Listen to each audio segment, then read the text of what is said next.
This chapter contains depictions of violence against children. Listener discretion is advised.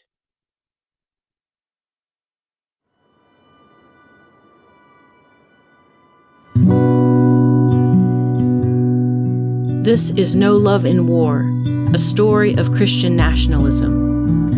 Awful smoke for a Written by Valerie H. Hobbs. Read by the author. With original music by Jonathan and Caroline Hodges.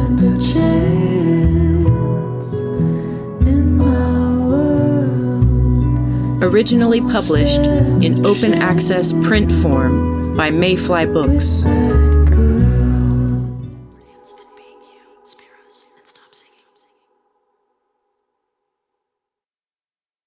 Grave. There are 3 things that will not be satisfied, 4 that will not say enough. The grave. Proverbs chapter 30, verses 15 to 16. What's that you're reading?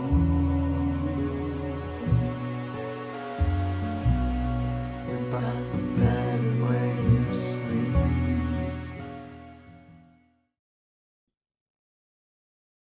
Chapter 19. The significance of the Reconstructionist movement is not in its numbers, but the power of its ideas and their surprisingly rapid acceptance.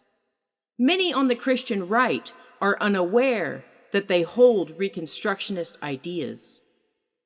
Fred Clarkson, Christian Reconstructionism, The Public Eye, 1994, Volume 8, Number 1. When my son was a baby, he was separated from me during a medical emergency. He'd been struggling to breathe, and seeing the pallor of his skin, we'd taken him to a 24-hour urgent care center.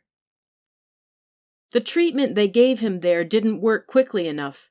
An ambulance couldn't arrive in time, so he and I flew by helicopter. He in the back with an emergency response team, and I in the front with the pilot. I could hear his frightened cries in my headphones, each gasp I experienced as another round of torture. Our separation during this crisis was less than an hour, but time means little in these circumstances. A soul can be damaged and even crushed in less than a minute.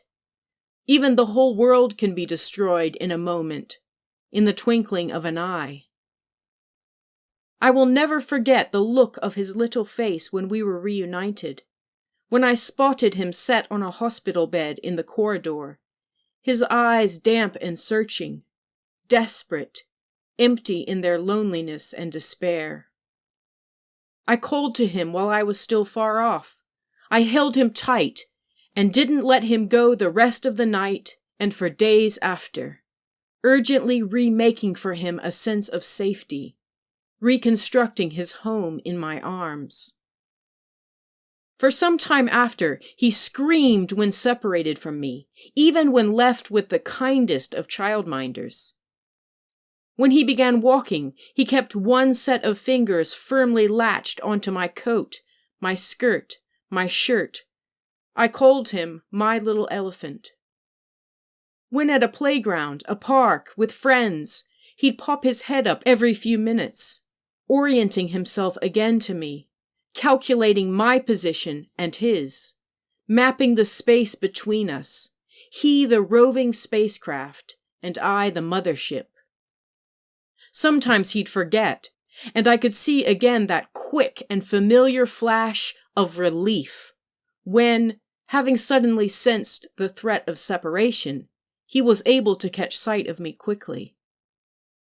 In his first year of school, we were in the tiny school garden, he playing with friends, I chatting with other parents.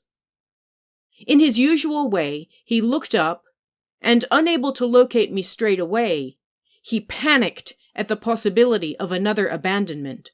His little legs followed the pull of gravity to safety, across streets, all the way home. My husband answered the door, startled at the stricken face that appeared, so pinched and white again, his eyes so frightened and forlorn. "Where is Mummy?" When he was old enough to understand, I told him the helicopter story. At the age of 6, he was due to go on a week-long school trip, one of his school's more ridiculous traditions. Nevertheless, I'd laid out the possible benefits of going, taken him out to preview the site, helped him pack his bag once he'd decided to go, hidden reassuring notes in the folds of his clothing. But his stomach had its own objections, as stomachs sometimes do, and the night before the trip he hardly slept, waking me with a trembling lip, his fallen face. "You don't have to go," I said, something I'd said many times in the weeks before, yet now was when he needed most to hear it.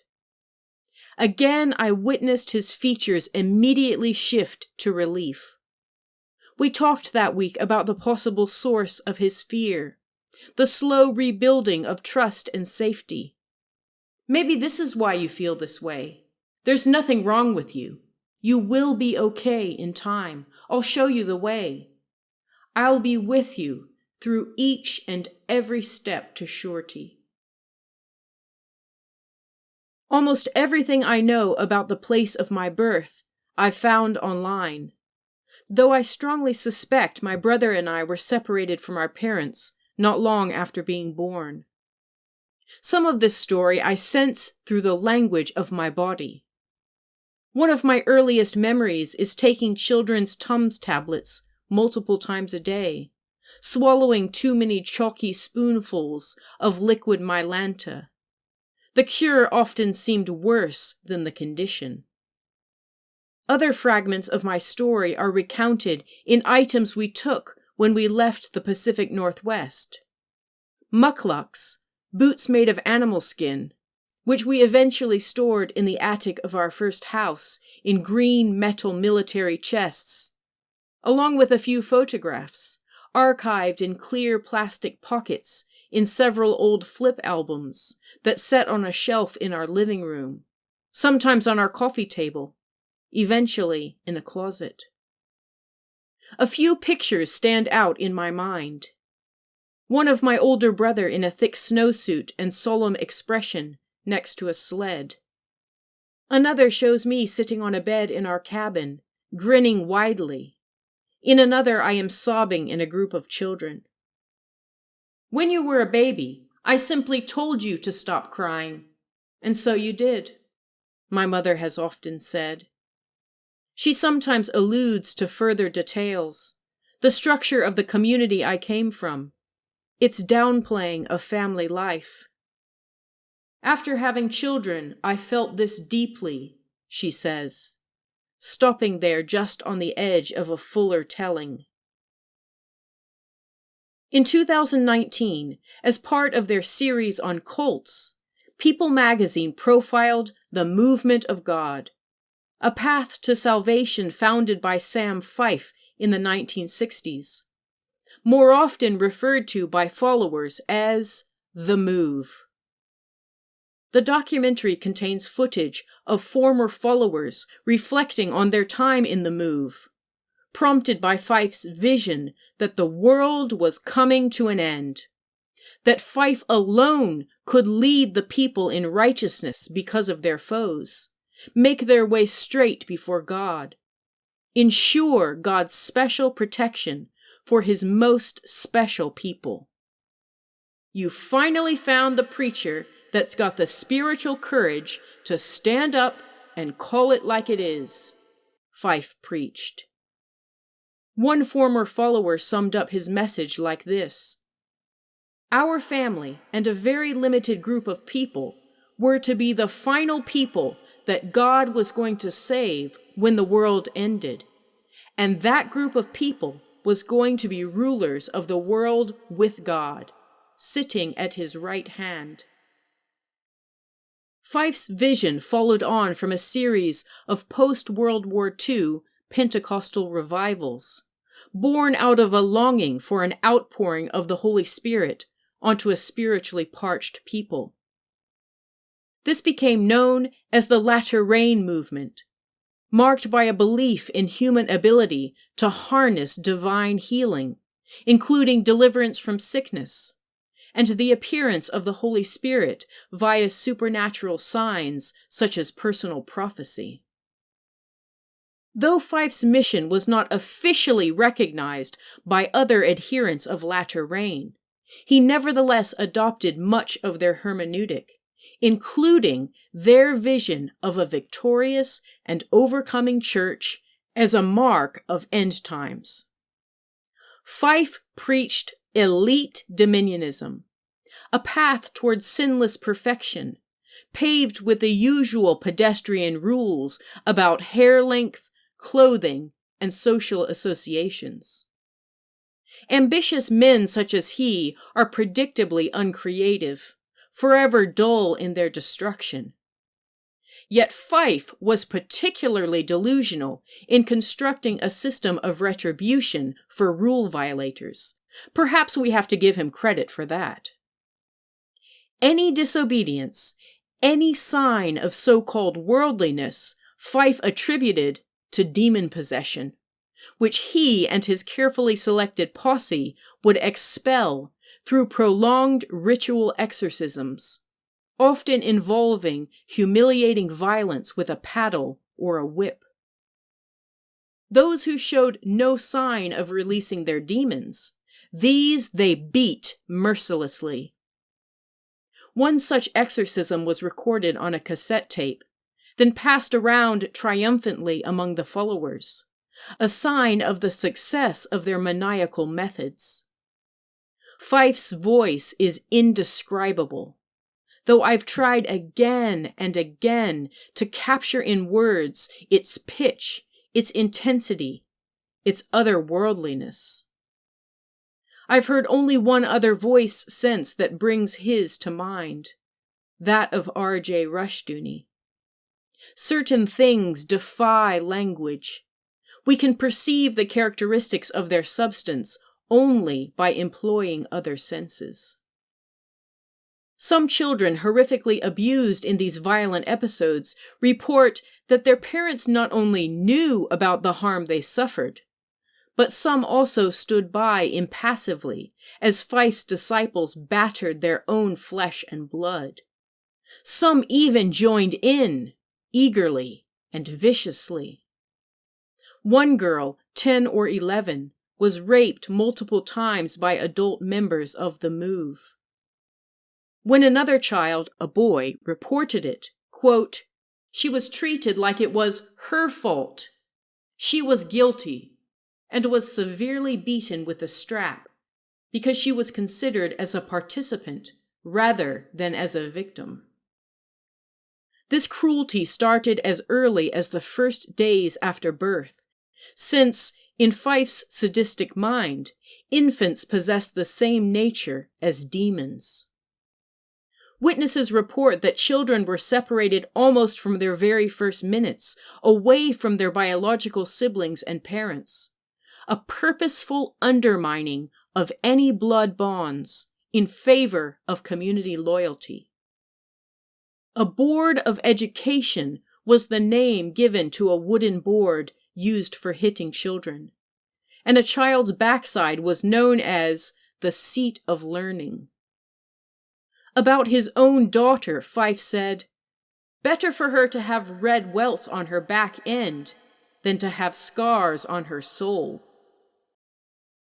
According to witness accounts, quote, "If a child cried too much, they would be spanked until they were too tired to cry any longer. Any adult was permitted to beat a child if a rule was being broken.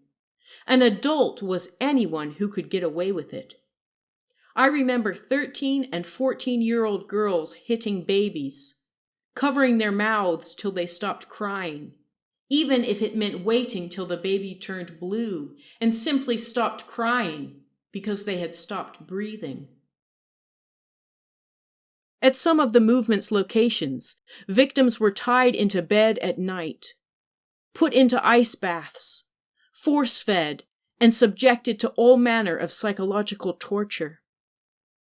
In 1979, the New York Times covered the story of Cherie Smith, who in 1973 was sent to a movement farm in Mississippi, where she was thrown into cold showers for running away, held there for periods of up to 4.5 hours.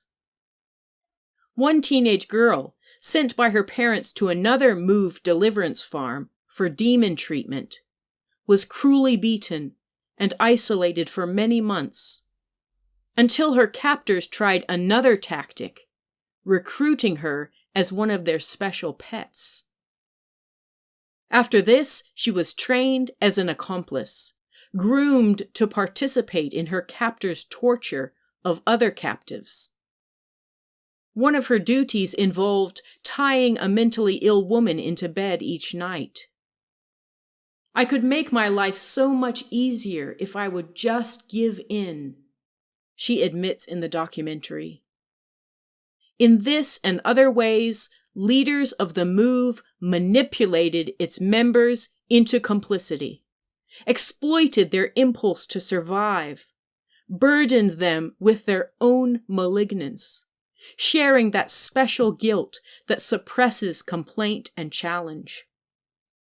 If all are participating, if all have gone along with it, then no one person can be held to account without also toppling every individual. If the leader falls, if anyone falls, you and I fall too. We all fall.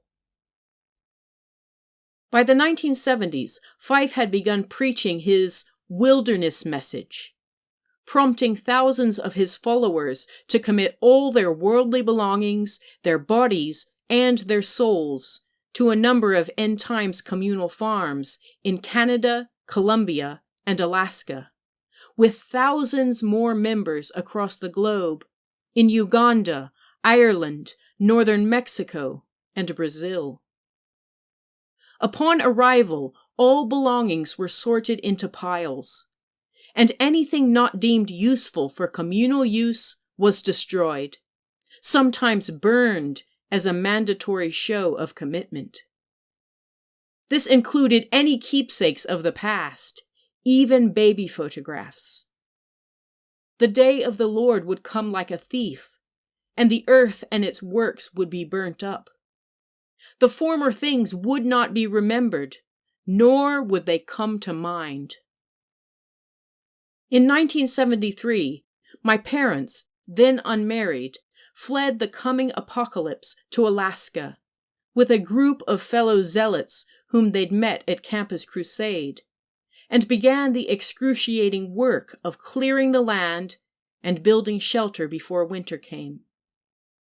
That first summer they slept in tents, then moved to a nearby farm community, also part of the MOVE, for the long, cold winter. In the spring, they moved back, just as they'd promised, to what they called the land. There, they carried on in their efforts towards complete self-sufficiency, planting and harvesting their own food, building cabins from wood felled by hand, heated by wood stoves, with no electricity or running water. After a year of courtship involving no physical contact, or walking out, as it was known, my parents were married. And into this amateurish rendition of the Garden of Eden, in the mid-1970s, my brother and I were born.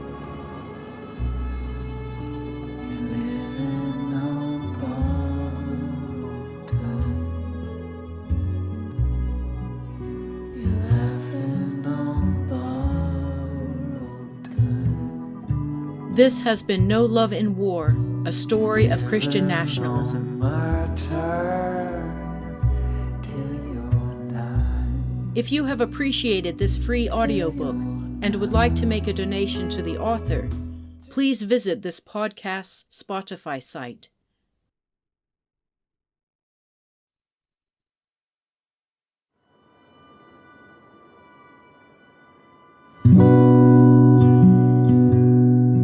This is No Love in War, a story of Christian nationalism.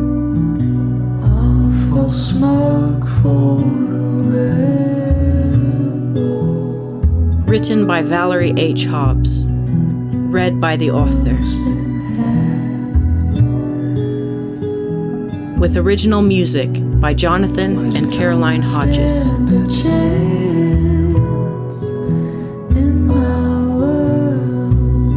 Originally published in open access print form by Mayfly Books.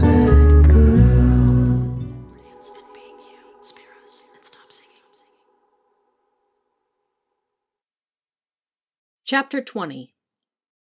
Was Greg Bonson pushy? He could be.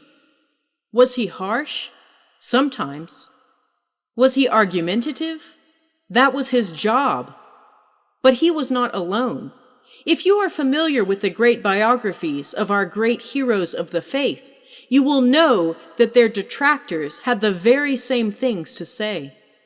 Calvin was a tyrant in Geneva. Machen was a troublemaker at Princeton. Van Til was unloving towards his opponents. Spiritual gunfighters too often can't find a home in the towns they risk their lives to protect. Roger Wagner. Greg L. Bonson, The Churchman, The Council of Chalcedon, 1996, Issue 1. At university, a professor heard through the grapevine that one of his students had come from a Christian Reconstructionist church. He called me into his office one day, asked me to tell him what I had been taught.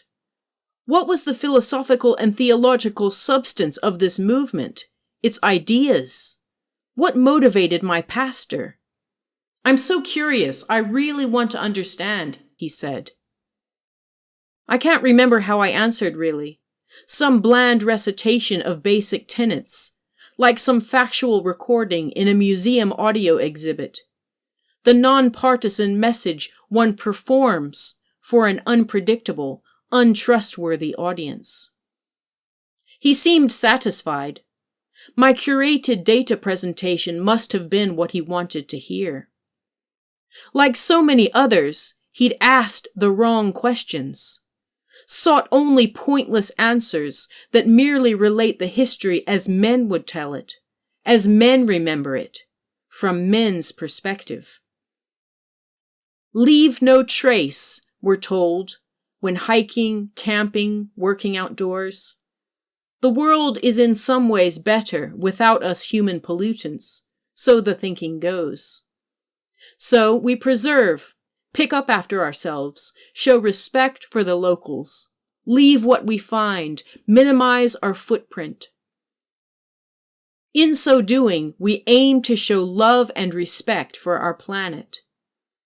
In high school, a certain wilderness-loving set in my church school put stickers broadcasting this ethic on their notebooks, guitar cases, cars. Luke was particularly sanctimonious about scrambling down a hill or into some briars to retrieve someone else's litter. His urgent display of care for the earth stamped into us his commitment to minimum impact. After all, we'd all learned it by now. There is no point of following any rule unless someone catches you doing it, praises you in the act. There's more to this, though. Leaving no trace is also troubling, since acts of erasing, of collective forgetting and moving on, are also means to hide from the truth and revel in conspiracy. Also to suppress acts of injustice.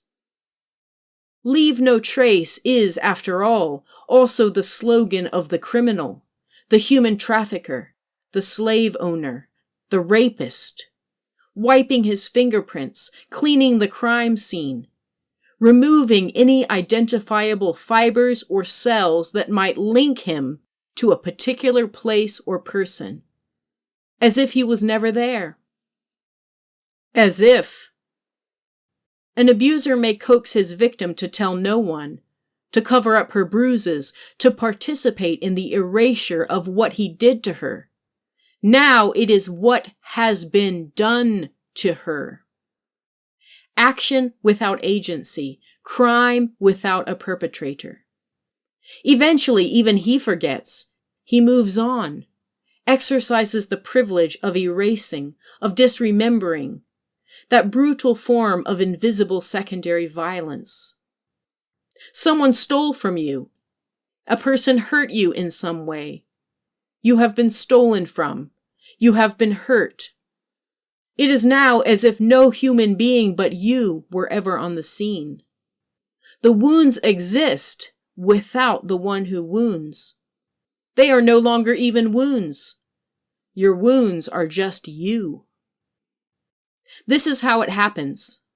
We who leave because someone has harmed us are often called disloyal, disruptive, destructive, divisive, unloving, uncaring, weak. We are called traitors to the cause, people playing the victim. But let's say we aren't prepared to participate in the subtle erasure of the facts, the brushing over of the who, what, when, why, and how often of injustice, of our own hurt. We aren't over it.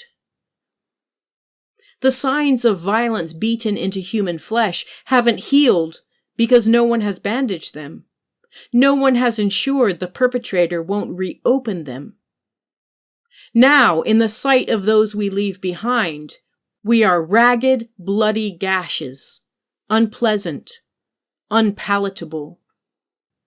I see you are in a dark place, one church leader said to me, months after I left a particular church, when I still hadn't returned as some had expected. The wife of a church leader had confided in me the facts of her abusive marriage, and I'd subsequently begun to make myself a nuisance, to no avail. "Oh, she'll be back," some said after I left. This too is part of the lie. These are people who have collectively erased their tracks. Now they have no memory any one of them ever did anything wrong. Now their eyes have grown accustomed to seeing nothing, to living in the night. From the shadows they sense levers moving away to locate safety. To them it appears that we walk haphazardly, towards nowhere. Seeing, they do not see. Hearing, they do not hear. In December 1995, Reconstructionist Greg Bahnsen died at the age of 47, 5 years after his divorce was finalized, his wife having left him for the church youth minister.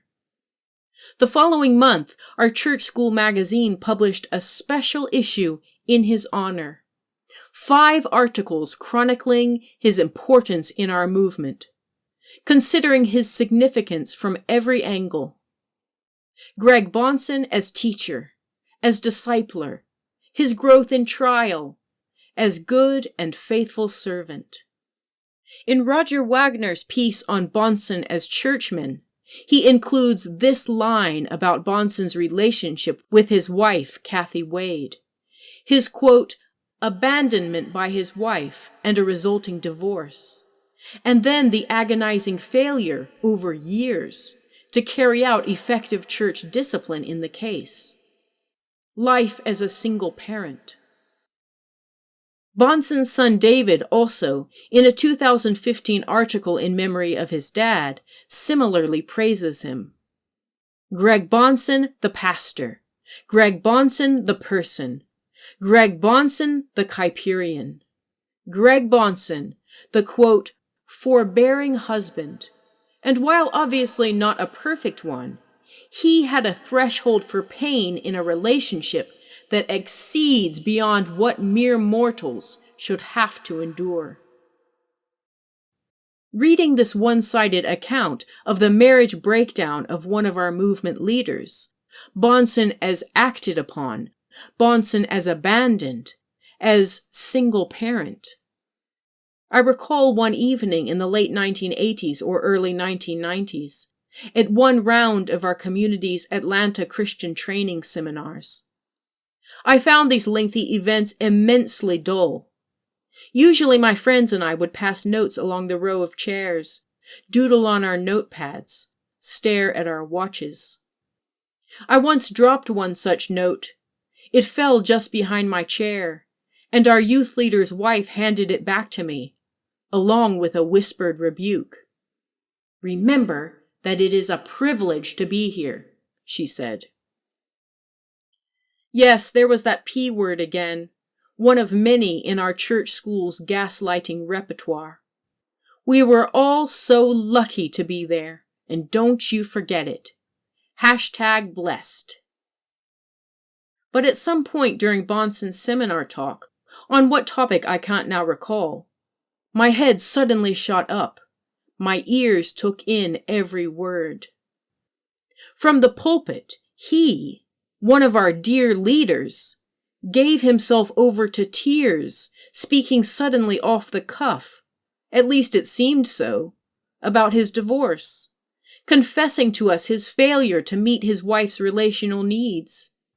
He'd not prioritized his marriage. He'd been so busy with his ministry. No wonder she'd looked for love elsewhere. No wonder, he said. No wonder she left me.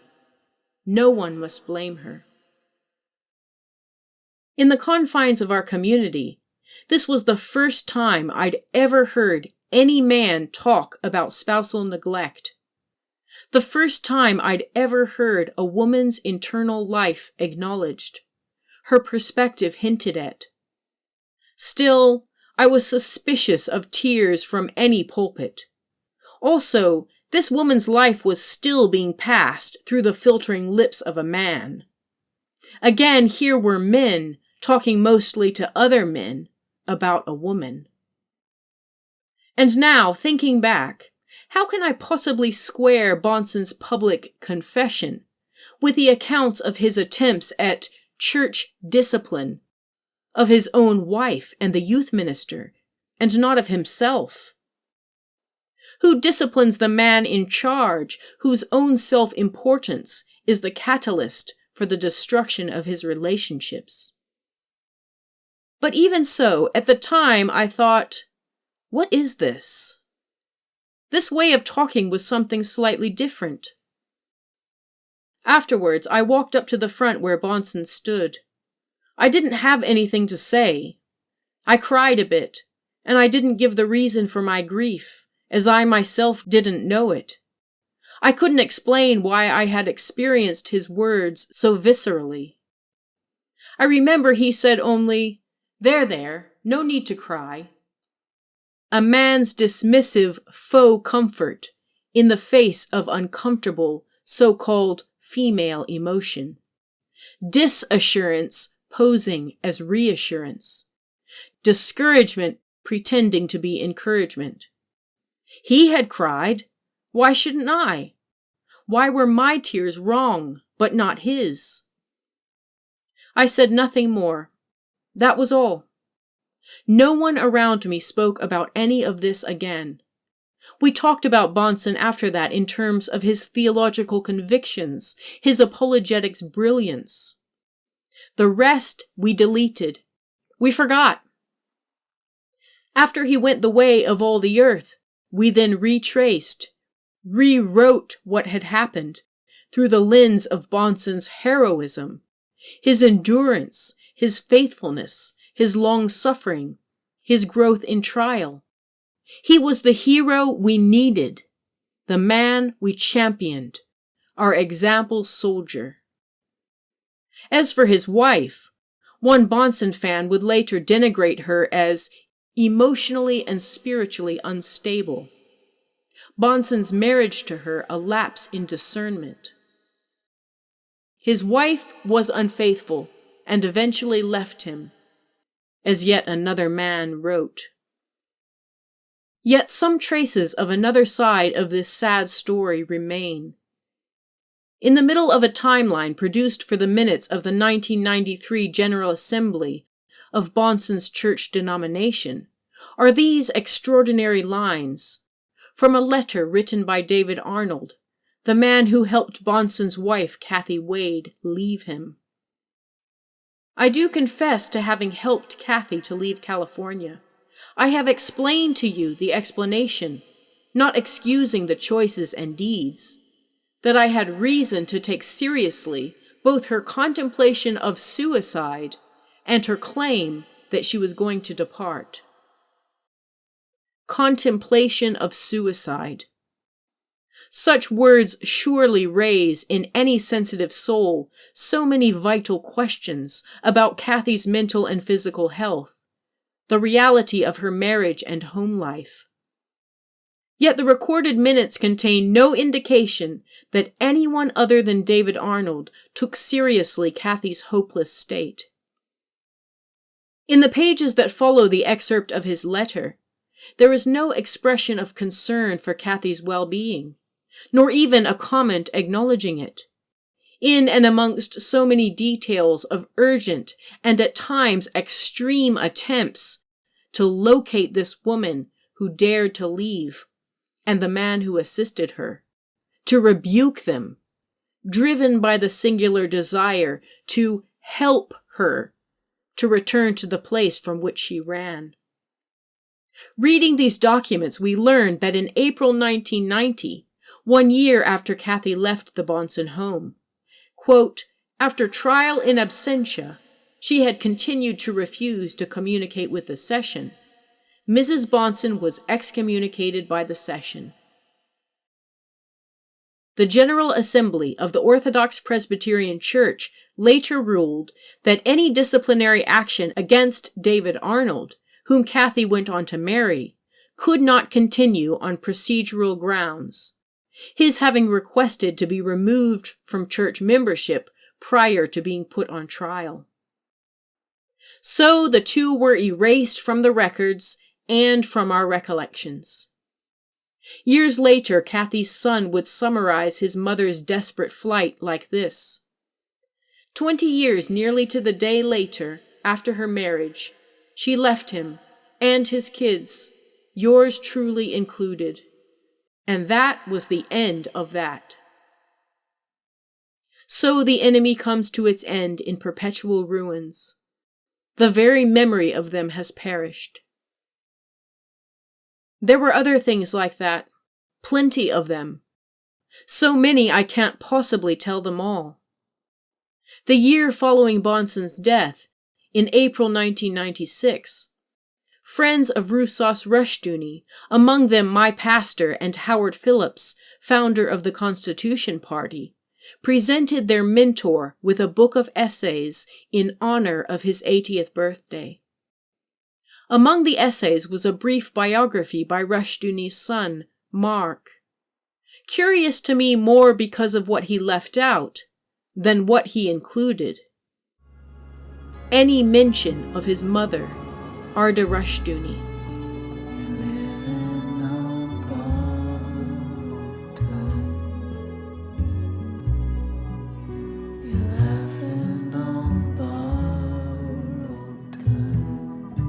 This has been No Love in War, a story of Christian nationalism. If you have appreciated this free audiobook and would like to make a donation to the author, please visit this podcast's Spotify site.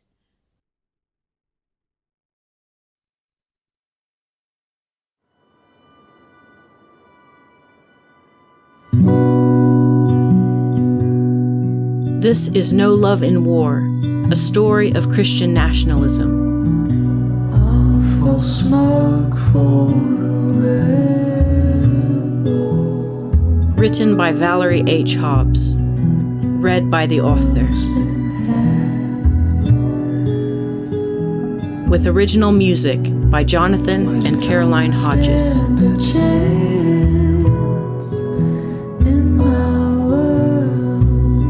Originally published in open access print form by Mayfly Books.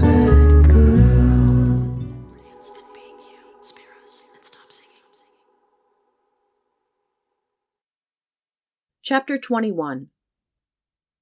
I'm going into this with my eyes open. Romanticism isn't part of my makeup. I asked to court her years ago, not because I was in love with her, but because I respected her. I still respect her, and I'm growing to love her. This is what I need if I need anyone. I think we can get more accomplished together than individually. Gary North, about his wife Sharon, née Rushdoony, 1979. A doctoral dissertation completed in 2010 by Michael McVicker largely confines the legacy of Arda Rushdoony to a footnote, referring in a single paragraph to the finalizing of her divorce from Roussos in 1959. She citing his extreme cruelty and her ensuing grievous mental suffering. Likewise, in this footnote is a reference to Rushdoony's silence on the matter, though McVicker notes Arda's frequent illness, according to some due to an undiagnosed thyroid problem, and her exhaustion early in her marriage during an intense period of missionary work in the Duck Valley Reservation in Owyhee, Nevada. A period that Roussos referred to as his harsh and ruthless ministry. And then there is Roussos's 1984 journal entry, which refers to Arda's extensive fornication after the divorce. A collection of words which I've lost no small amount of sleep over, reflecting on all the meaning they carry, all this focus on the physical, on women's bodies and what we do with them, the constant objects of the male gaze. That same year, 2010, McVicker published a summary of Rushdoony's life and work for the Chalcedon Foundation, leaving out any reference to Arda. Another of his earlier articles on Roussos's and Arda's time on the reservation, while referring to his wife, likewise omits her name. One reviewer of the published book version of McVicker's dissertation commented that McVicker treats Rushdoony's marriages sparingly, since this was the only part of Rushdoony's papers to which he was not granted access.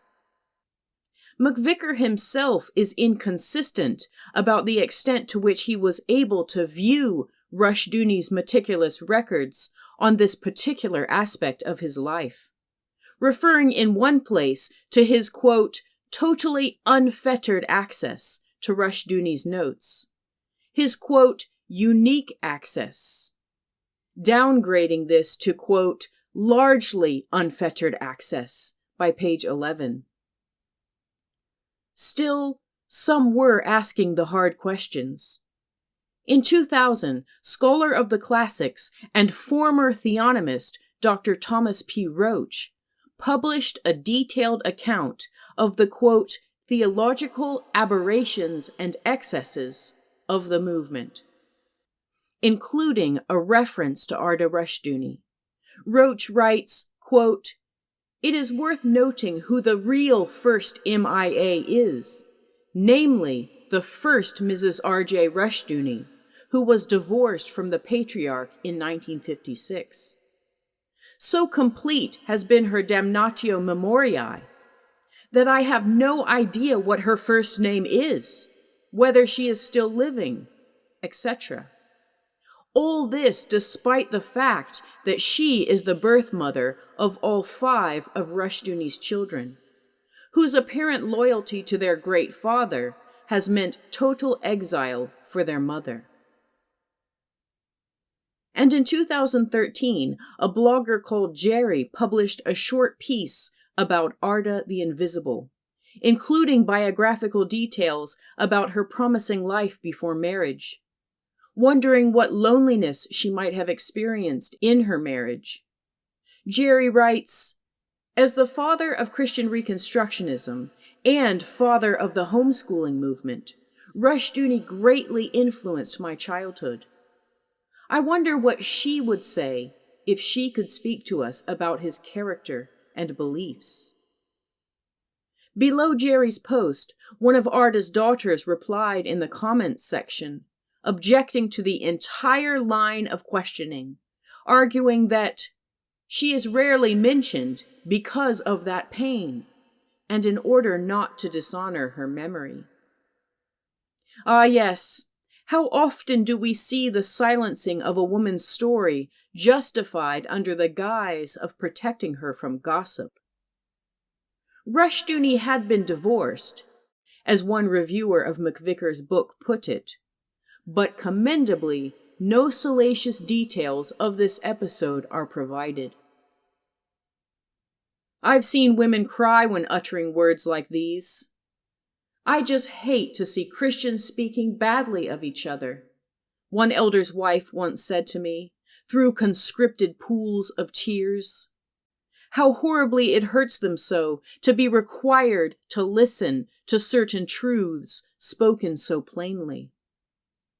Others similarly objected below Jerry's post, piling up their praise as protest, writing what a great Christian man Roussos was, so kind and quiet, such a nice man. So many nice men. Would you look at all the nice men? Aren't we so capital P privileged to have such benevolent capital P patriarchs reigning over us? Perhaps because of rising speculation about Rushdoony's relationships with women, in 2016, his son Mark published a personal account of Arda's life. In his account of his parents' marriage, he says about his mother that she was very intelligent, well-educated, had some experience in domestic missions, and hoped to be a missionary. She seemed to be a good helpmeet for my father's work.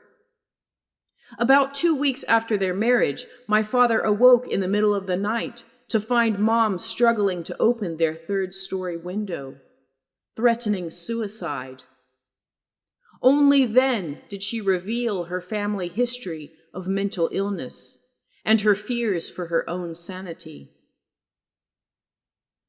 Let your eyes pass over this a few times. Look at what comes first. The shining profile of a potential star of biblical womanhood. And then here comes the hinge, preparing the pivot from one extreme to the next. She seemed to be a good helpmeet for my father's work. She seemed. For those of us who suffer still in the ongoing legacy of the Christian kingdom wars, this word seemed carries so much of the weight of women's subordination. All the expectations men pile on us, all the requirements, the assumption embedded in marriage that we as women must sacrifice ourselves at their feet for their work, for their name, for their memory. Arda seemed altogether worthy, but she wasn't as she seemed. Arda seemed suited to support her husband's brilliance, but then she wasn't so suited. Arda seemed willing to set herself aside, but then she didn't. A Christian woman in the 1950s was already expected to carry the weight of her husband's every wish. Imagine then a woman with mental illness in that period of history, surely doomed, met with fear and rejection by the general public, facing treatment in wards of state hospitals that were later referred to by those in the know as snake pits. This was a period when electroconvulsive therapy was commonly in use. Along with Arda Rushdoony, the writer Sylvia Plath was among those subjected to this treatment in its crudest form. Some have testified that men doctors were more likely to use this treatment on women, as their minds were not valued as highly as men's. Yet few options exist for women in such circles, except either, 1, to accept this degradation, or else 2, to mimic the man mind. This is how some of us have escaped, setting such a head upon our own shoulders, impressing and outdoing all men's calculations, their aggression and their arguments, their cruel and coldly logical dissections of the earth and everything in it. In the end, in this way, so many of us lose ourselves in the service of our liberation. But who can blame us? Long is the list of women minimized and erased, airbrushed out, some replaced in time by women more willing to submit to the long-suffering support their husbands demanded. Arda's story contains many similarities to that of Dorothy "Dolly" Carey, wife to persistent well-known missionary William Carey. Dorothy, too, followed her husband onto a difficult mission field in 1793, in her case having been coerced by spiritual threats against her soul. And she, too, was later at times confined to an asylum, after suffering many severe and often violent breakdowns in her mental health. Also, like Arda, Dorothy was further brutalized by hateful historical accounts of her life. In his book, The Apostles of India, the Scottish minister of Greyfriars Kirk and moderator of the General Assembly of the Church of Scotland, James Ogilvie, wrote of Dorothy in 1915 that, while he was not yet 20 years of age, his master had died, and Carey had taken over the business, and had married his late master's sister-in-law, a dull, commonplace young woman named Dolly Plackett. It was a rash step which laid a burden on Carey's life for many years, but of which he never complained.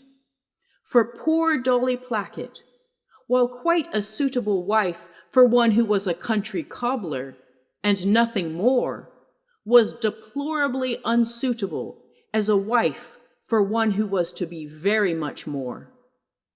Her life had been happier had she not married an enthusiast. This cruel version of Dorothy's legacy has persisted. In a 2012 post called "Why Ann Judson Didn't Go Crazy Like Dorothy Carey," modern-day missionary and Presbyterian Church in America pastor Carl Dahlfred blamed Dorothy's mental health breakdowns on her lack of faith in God's goodness. How sad such men as William Carey and R.J. Rushdoony are, to be yoked to women so beneath their divine devotion, their genius, their enthusiasm, their miraculous manhood.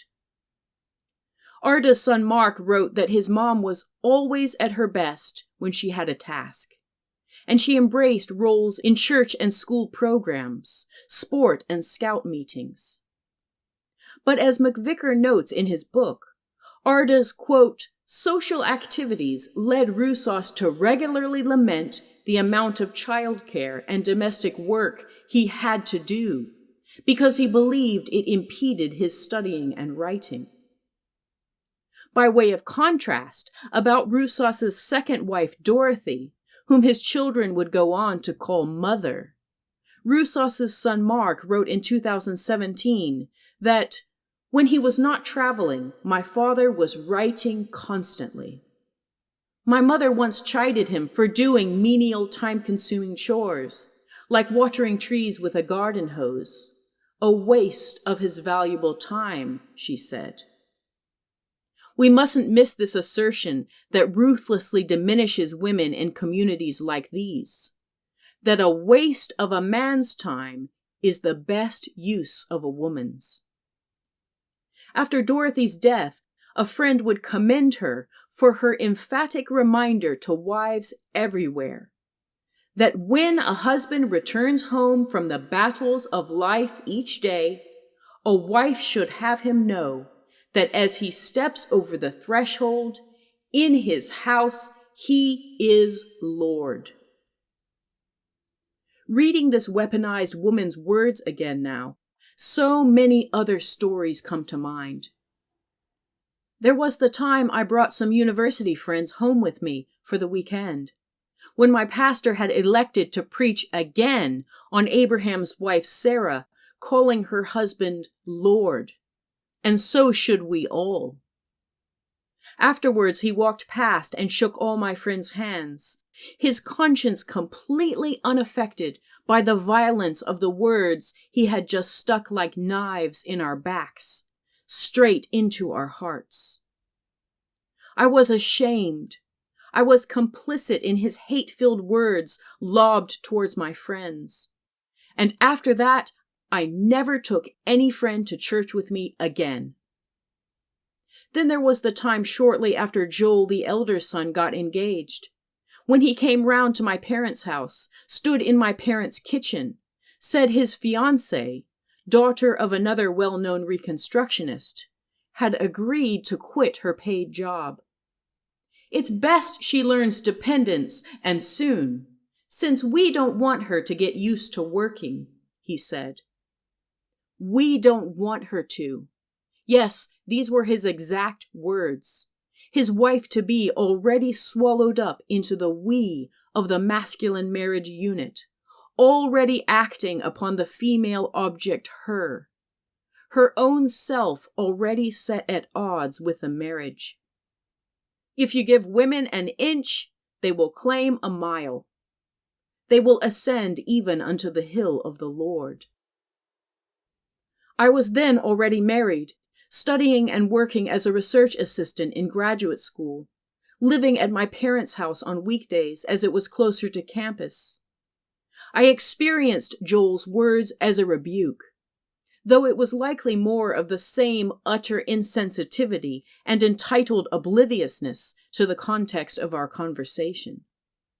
Then there were all the times when various people at various churches have asked me casually when I'd be giving my notice at work, now I was married. And again, now I have children. Oh, but aren't you going part-time? Oh, are you still full-time, even now? Have you thought of quitting? When are you going to give up? Why don't you just quit now and get it all over with? Do you really need to carry on like that?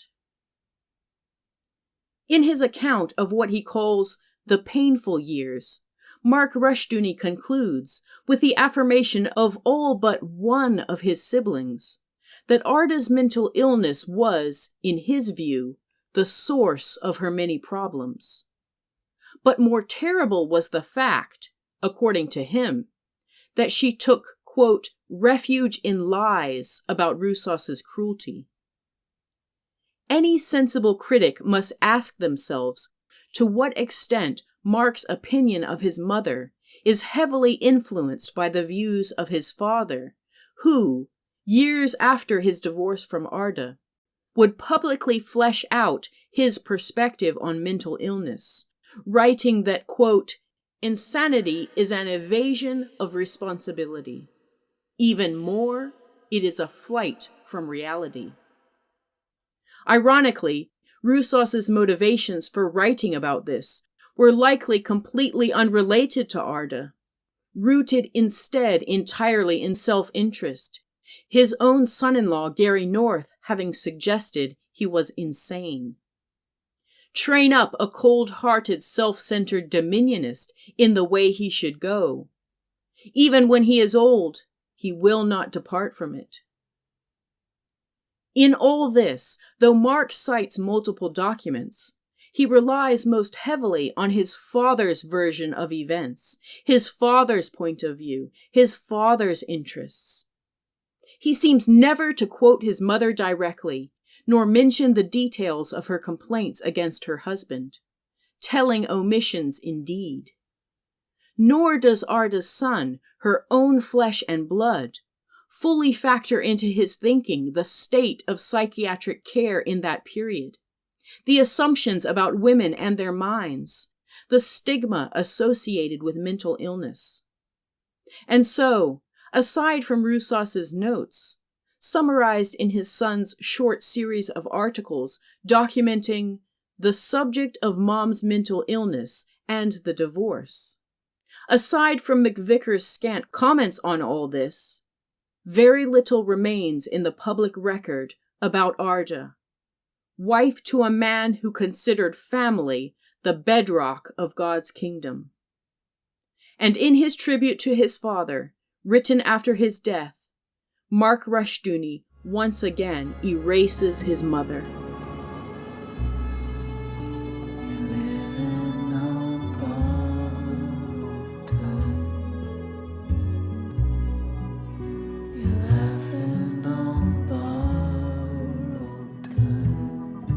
This has been No Love in War, a story of Christian nationalism. If you have appreciated this free audiobook and would like to make a donation to the author, please visit this podcast's Spotify site.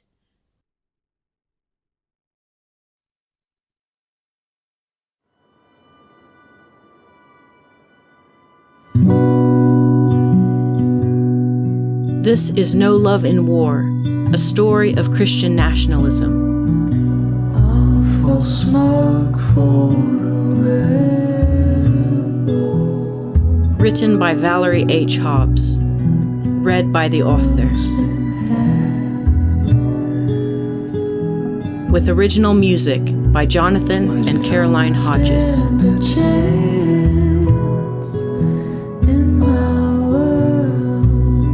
Originally published in open access print form by Mayfly Books.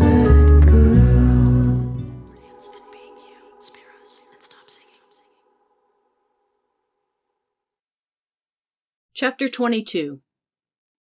Paul declares in Corinthians that even as man was created in the image of God, so woman was created in the image of man, so that the image of God in woman is a reflected image, a second-hand image, as it were. In all of these things, man today is rebelling against God. Woman, on the other hand, because she is created in the image of man, the reflected image of God, does not rebel directly against God. She can go to church and be as pious and sanctimonious as you please, because she shows rebellion by her rebellion against her husband, who represents the authority of God as she is to know it. The rebellion of men is directly against God. The rebellion of women indirectly against God and directly against the authority, the godly authority of the husband. R.J. Rushdoony, The Doctrine of Marriage, 1965. Yet when it comes to Arda Rushdoony, the woman who was not what she seemed, newspaper records fill in some of the blanks. The Eastern Colorado Times reports that Arda's father, L. Albert Gent, a pioneer ranchman, having been despondent for some time, shot himself with a rifle in September 1920. Arda was only 5 years old. Considering the trauma of her early years then, considering her later erasure, Arda's later achievements should be set before the public eye. California's San Anselmo Record records her completion of a Bachelor of Arts at Whitworth College in 1941. In 1956, the Santa Cruz Sentinel records Arda's name as 4th grade room mother for Grant School. In 1961, a few short years after her divorce from Russos, her name appears again in the Santa Cruz Sentinel, in a report on the progress of 3 San Jose State College student teachers, among them Arda Rushdoony, now placed at Galt School. Arda's mother, Ida May, died in 1964, her obituary noting her residence with her daughter in Mount Hermon, and her involvement with the Royal Neighbors of America and the Presbyterian Church. In 1968, Arda appears twice again, both in connection to her work in schools. 2 years at Mountain School, where she taught singing and oversaw her 5th and 6th grade classes' production of A Charlie Brown Christmas. They'd made all their own backdrops, the reporter noted. And weren't they so lovely? And later that year, there are records of her employment at a Christian school, again teaching 5th grade. Whatever the state of her mental health, after her divorce, Arda carried on studying, carried on working among children, many of them with developmental difficulties, as and when she was able to. Her pursuits, no matter how seemingly inconsequential, are a witness to her drive to carve out a life for herself on her own terms, details of which were left out of her obituary upon her death in June 1977. In his 2016 summary of his mother's life, this heavily hedged praise of his mom's efforts, writing, "She would periodically teach school, and was particularly adept at helping remedial students, though uncorrected school papers would accumulate in piles. Parents often liked her, though her employers rarely kept her for very long. She worked intermittently as either a teacher or a conference center cook." Every achievement situated within a criticism, every bit of praise with a caveat. Arda seemed suitable. She seemed ideal. She seemed the perfect woman.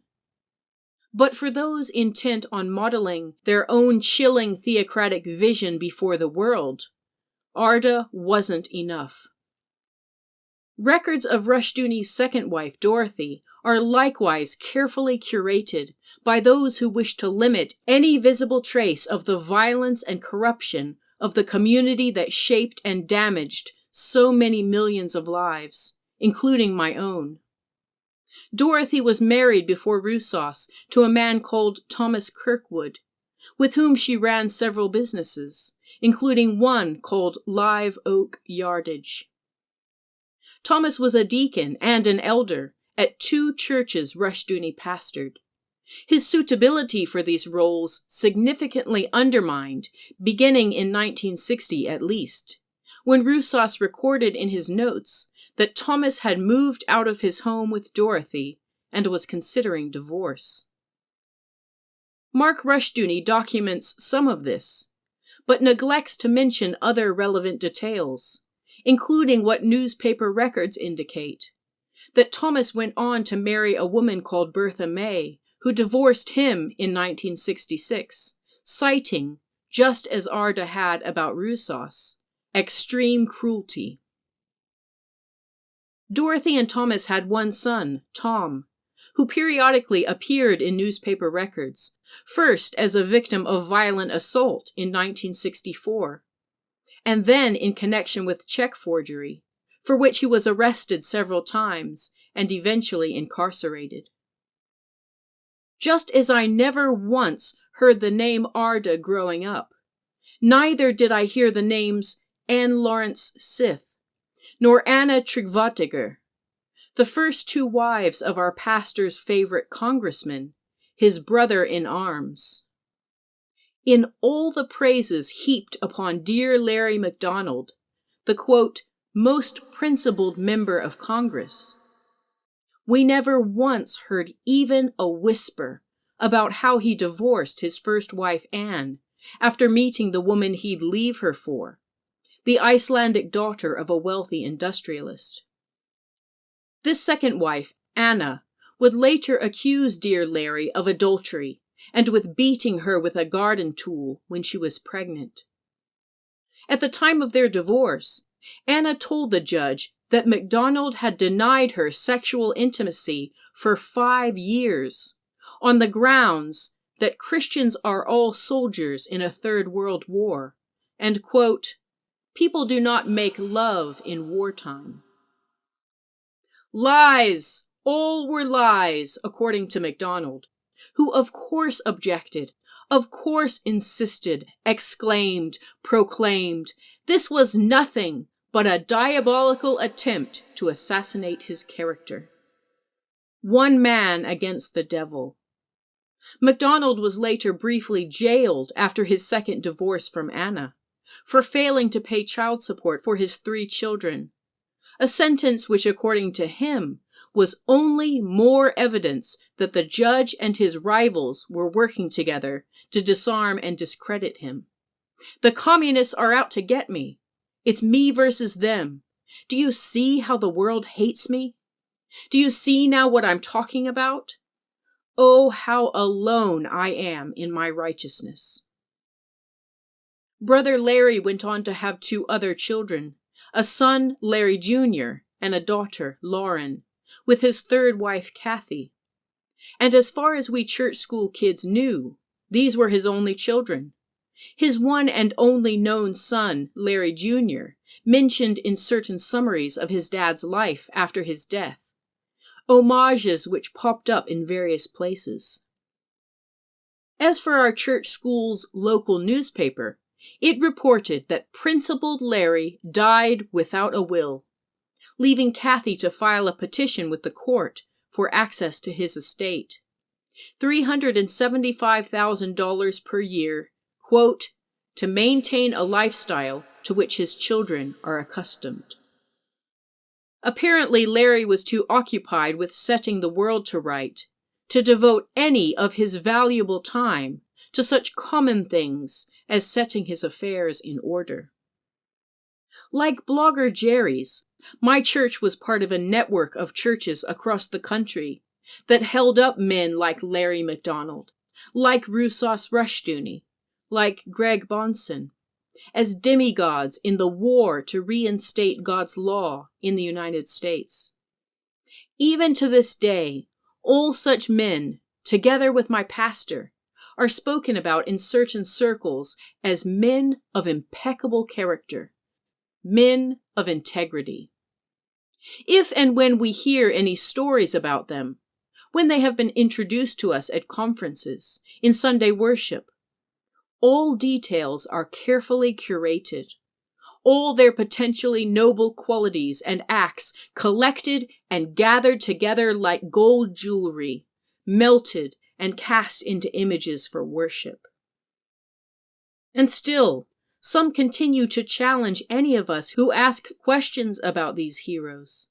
They invoke their right to privacy, their personal pain at any exposure, their suffering. Don't embarrass us. Don't stir the pot. Don't distract from the mission. Stories are mostly irrelevant. Lived experience is immaterial in its materiality, peripheral, beside the point. What matters is our theology, our concepts, our apologetics, our ideals. Yet there is hypocrisy in this too, because of course they do tell stories. They do press upon us a certain narrative that suits their purposes. Illustrations sprinkled across years of sermons, essays, and books honoring the lives and integrity of loyal men and women of the movement. All of the adultery, all of the abandonment, all of the cruelty, the neglect, the abuse, all those crushed under the wheels of the kingdom. They are eager to inform us of all such transgressions when smearing their enemies. But when it comes to similarly seedy stories about their friends, their family, even their own sons and daughters, about themselves, they will hush up, they will fight exposure, they will turn a blind eye as long as they can, unless and until it is exposed to such a degree they can no longer deny it. Then watch the distancing, watch the spin. See how they work quickly to position such failed fellow operatives as outsiders. See to what lengths they will go to distract us from their own complicity. The only principle at work here is power. The Dominionist philosophy has no use for the women who cannot, who will not sacrifice their bodies as pedestals for the prowess of men. In 1997, Rushdoony's followers would applaud another of their typical heroes, Brian Abshire, quote, mighty warrior for the faith, poised to do exploits for Christ the King, whose genius transcends the intellectual. What place is there for mundane faithfulness in such a community? For useless splendor?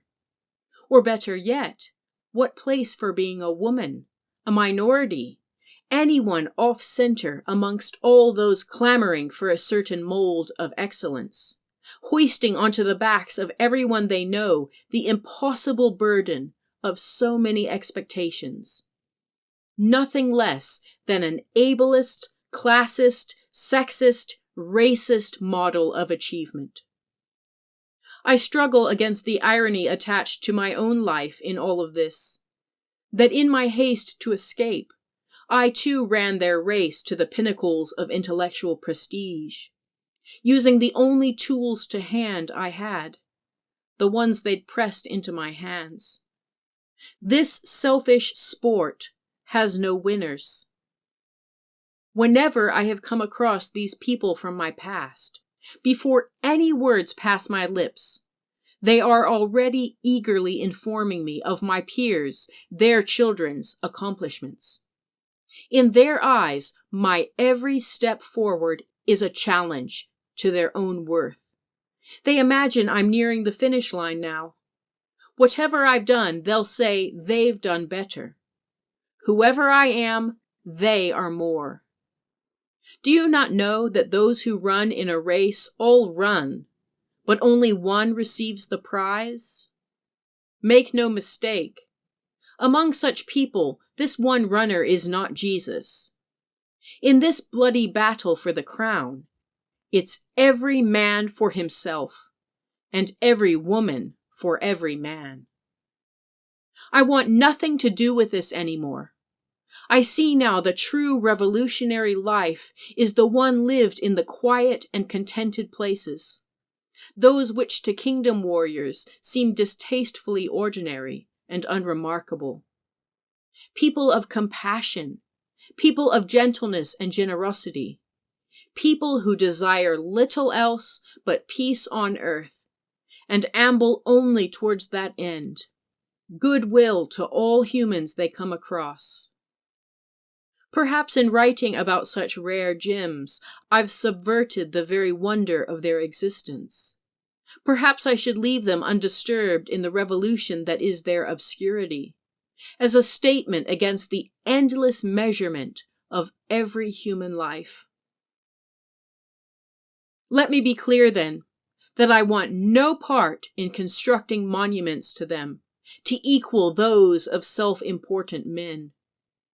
I mean only to speak the names of the forgotten and what happened to them, those who sought the smallest and most tender of social circles, people of unrecognized importance, those working for wages intermittently or not at all, those whose uncorrected papers, dishes, laundry, and dust pile up, the ones who do the work others think beneath them, Earth's cruelly unrecognized and unrewarded, those who survive this world of men, and the ones of us who don't. All we wonderful human beings, our lives nothing more than a breath.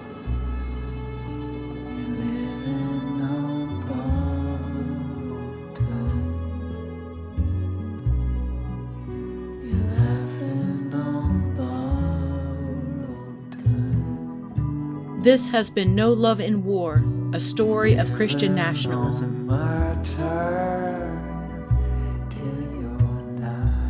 If you have appreciated this free audiobook and would like to make a donation to the author, please visit this podcast's Spotify site.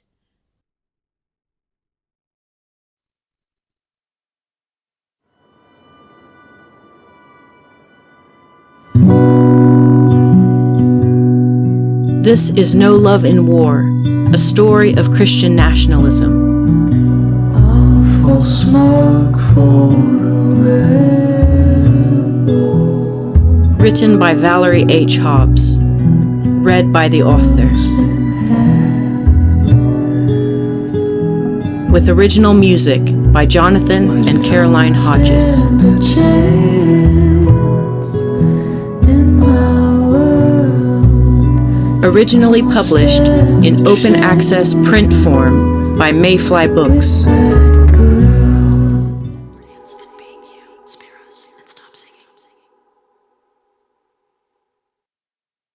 Chapter 23. We cannot have a soulish relationship with anyone. We like these relationships where you are my buddy and I am your friend, and we can cry on each other's shoulders and we can give each other pity. Sympathy is deadly. God is never going to lay anything on anyone that is more than what is right. He is a just God. We have no room for pity parties in the kingdom of God. Buddy Cobb, co-founder with Sam Fife of the Move Cult. Miraculously, Sophia did not die, though the bullet inflicted long-term physical damage. It was just a cry for attention, I heard an elder's wife say, after death's door had closed, for now. This important woman talking didn't bother to concern herself with the fact of my presence. My ears could hear, but she expected my brain to slow the firing of its synapses, my mouth to stay silent. She wouldn't have done it that way if she really wanted to die. I understood every ounce of her meaning. I watched as it bared its fangs. It bit me. It sank into my flesh. It drained me of all my blood. If someone wants to die, then let them do it. But let them be done with it. Let them commit themselves to it. None of this halfway, half-hearted business. In this way and so many others, members of the community began spinning tales, erasing all trace of their complicity in a child's desperate scramble to escape. Because she was lukewarm, neither hot nor cold, so they spit her out of their mouth. The night of her attempted suicide, or sometime very shortly after the ambulance hurried her away, our pastor's wife let herself into Sophia's house, made her way to Sophia's bedroom, and like some self-appointed crime scene cleaner, a Reconstructionist in every sense of the word, she set about sanitizing the scene to refit the sacred narrative, frantically searching Sophia's room for drugs, for any concrete newsworthy evidence that the evening's violence had originated in this child's own errant choices. That all this had come about because she'd gone her own way, had gone away. Surely a spirit of harlotry had led this child astray. Yes, she has played the harlot, departing from all we stooped to teach her from on high. I found this out months later, after Sophia called and asked me to help her catch up on the schoolwork she'd missed. By this point, we hadn't been close much at all, for a long time. That terrible night when I went to the hospital to be close to her, maybe even to see her, everyone was already there. All our schoolmates huddled and crying, a circle of weeping teenagers, most of which I didn't much know, talking of things they'd all done together. When was the last time each one of us saw her? Why did this happen to us? I went home with only one entirely selfish thought, which all night walked the streets of my mind, moving in and out of every murky alley of my memory. God, please let me die instead. God, please let it be me. Now here we were, back in her house, her room. I sat on the carpet and she on her bed. I moved my fingers through the fluffy warp and weft. Her hands occupied themselves with the edge of a blanket. She told me about Mrs. Pastor's wife's trespassing. She pointed to the chest of drawers behind me. This is what that woman rummaged through. I found it all in disarray. I nodded. I listened.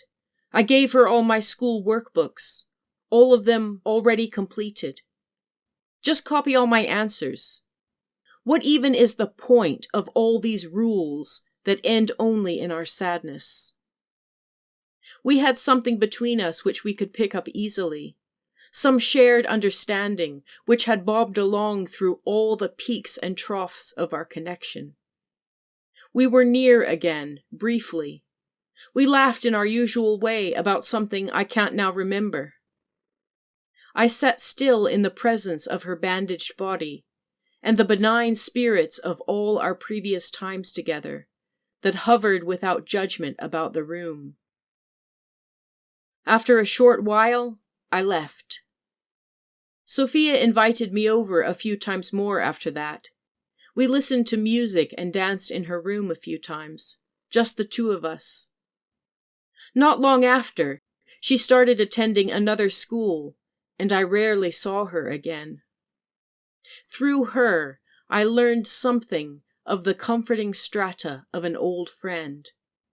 The cheering substance two can accumulate, layer upon layer, in partnership over the years. The welcoming weight of all that time together, which sits quietly alongside in a crisis, which says only, I was here then, I'm here again. Here I am with you.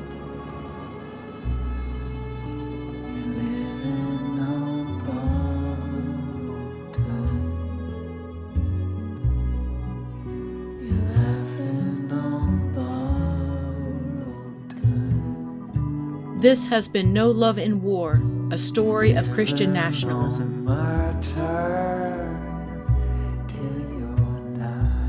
If you have appreciated this free audiobook and would like to make a donation to the author, please visit this podcast's Spotify site.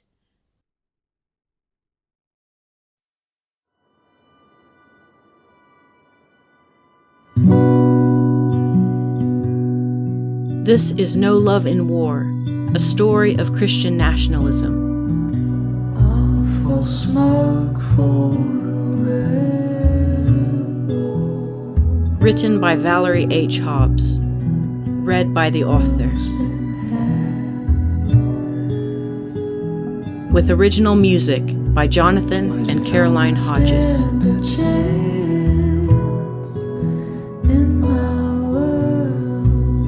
Originally published in open access print form by Mayfly Books.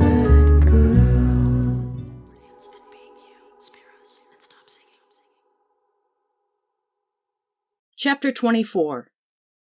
We live in a humanistic age, and while spanking a 16-year-old is still within your God-given rights as a parent, the state will not look kindly on it. Require children to behave, correct them when necessary, and spank them for rebellion. Brian Abshire, Dealing with Rebellious Christian Teenagers, The Council of Chalcedon, 2002, Issue 2. If you want to go to the socio-political level, the societies that have survived have all been characterized by large, strong families and comparatively weak institutions. For example, our country in its early days had very few doctors, social workers, agencies, but lots of large, strong families, which is exactly the opposite of the situation today. Joe Morecraft, The Bible on Large Families, The Council of Chalcedon, 1989, Issue 8. For several years, I begged my parents to let me leave our church school and enroll in the local public school. This intensified first when Sophia moved schools, and then when another friend, Lydia, also transferred and wrote a short piece for her new school newspaper, extolling the virtues of her newfound access to a more diverse student body, to clubs, to teachers, to opportunities. This act, our community, my parents included, considered a complete betrayal. Fine if she left, but no need to throw us all under the bus. So none of my pleas made any difference. My parents had always said that they'd fled Sam Fife's cult on principle. More than this, we left for you kids, they told us, so you'd have a better life. They didn't say Sam Fife or cult. I'm adding that now. But rather Alaska or the land, euphemism that tightly bound our thoughts and tongues. Things there were vaguely bad. Mostly the matter was doctrinal. This is how they have consistently narrated their own leaving, instilling in me the perhaps unintended consequence of hopelessness at the situation that followed. My inability to leave this so-called improved situation, what they had faced poverty for, worked so hard, sacrificed so much. How ungrateful must I be to feel such despair while enjoying such capital P privilege? How impossible to please was I, daring as I did to consider my thoroughly Christian education, rooted in faithfulness to the Bible as it was presumed to be anything close to real oppression. And now, this very minute, what disrespect to exercise my right of writing down my objections in such a way, to such an end, as if my pain is anything close to the daily hardship of so many anguished souls living with brutal violence and starvation across our sad spinning planet. I will stop for a few minutes here and resist this false guilt again, as it's rising up to rebuke me once more. That voice that attempts to distract endlessly from the injustice within a person's immediate circle. That voice that condemns you, redirects you. Don't look here. Look over there, at those people suffering much more than you. Things are much worse out there, so stop complaining about what's in here. Messages like these are only smoke and mirrors, curses compiled by those afraid of the vulnerable and mysterious beauty of healing. Out of the hardness of their hearts, they neglect justice and mercy and faithfulness. As soon as I started playing basketball, I started spending more time with Elder's daughter Leah. We'd attended fundamentalist sport camp together.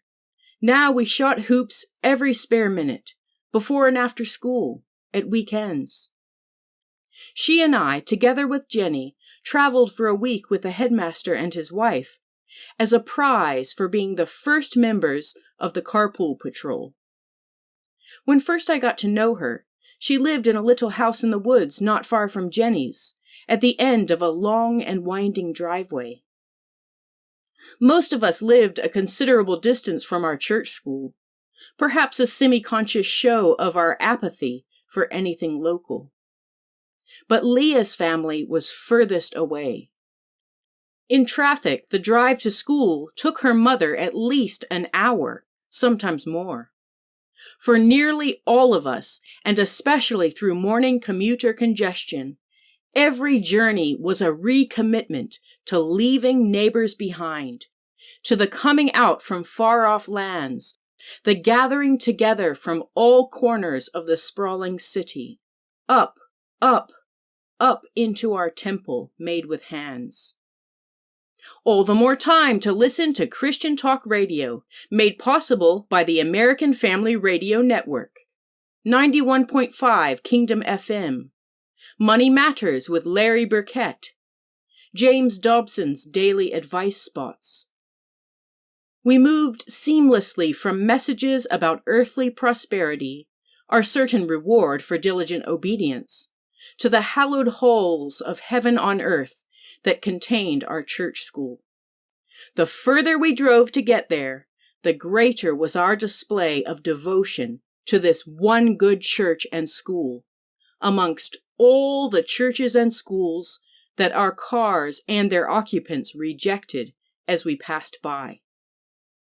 My internalization of this ethos became evident to me one year in high school, when I was startled to realize I'd given someone the wrong directions to the church from the state highway, wrongly assuming that our daily journey there was northerly and metaphorically towards heaven, rather than southerly, down towards the low places, toward all the land of the valley.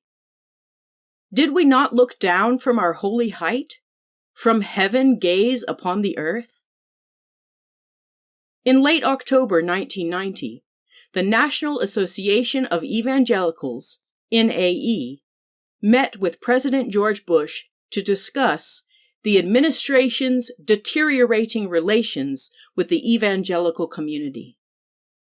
Among the concerns of NAE Director Dr. Robert Dugan Jr. were rumors of discrimination against Christians working in the White House, of President Bush's support for gay activists, and of his use of federal grants to support art forms seen by the NAE as pornographic.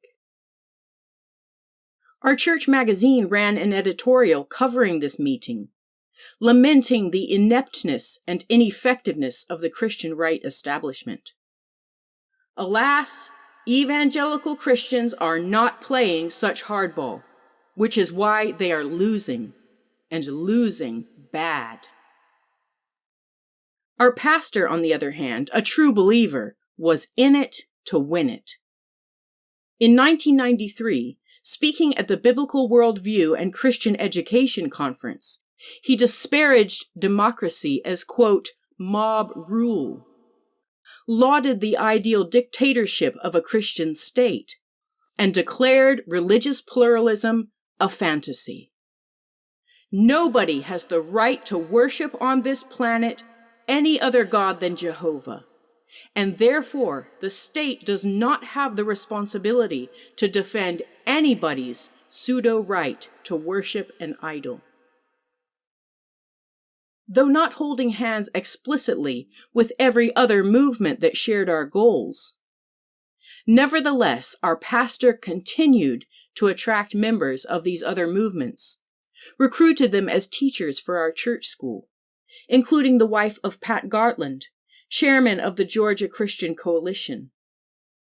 Setting aside our differences, we all trekked on towards the same vision, the reconstruction of the kingdom of God on earth, a tower whose top would reach into heaven and summon our Savior again to earth, as soon as was humanly possible. By 1994, our church was celebrating what we saw as the success of our efforts at claiming dominion in our surrounding community, the banning of homosexuality, the cutting off of arts funding, and the removal of any financial backing for abortion in Cobb County, where our pastor and other church members lived. In March of that year, Dr. Stephen Hobbs, a currently influential GOP donor who as of 2022 is being prosecuted for an election fraud probe, delivered a plenary speech at American Vision's Inner Circle banquet on the theme of restoring America's Christian heritage, saying, "The only question is whose morality is going to be imposed on whom." Our pastor, too, was as always crystal clear on his political philosophy. The purpose of civil government is to terrorize evildoers. While all that was going on out there, within the walls of our community, we kids continued to taste the swift, severe retribution of homegrown, godly terrorism. After a while, Leah's family moved to a much larger home, a new build, carefully designed in the past-era style so sacred to our little commune, addicted as we were to the artifice of constructed nostalgia. This new home was even further outside the city.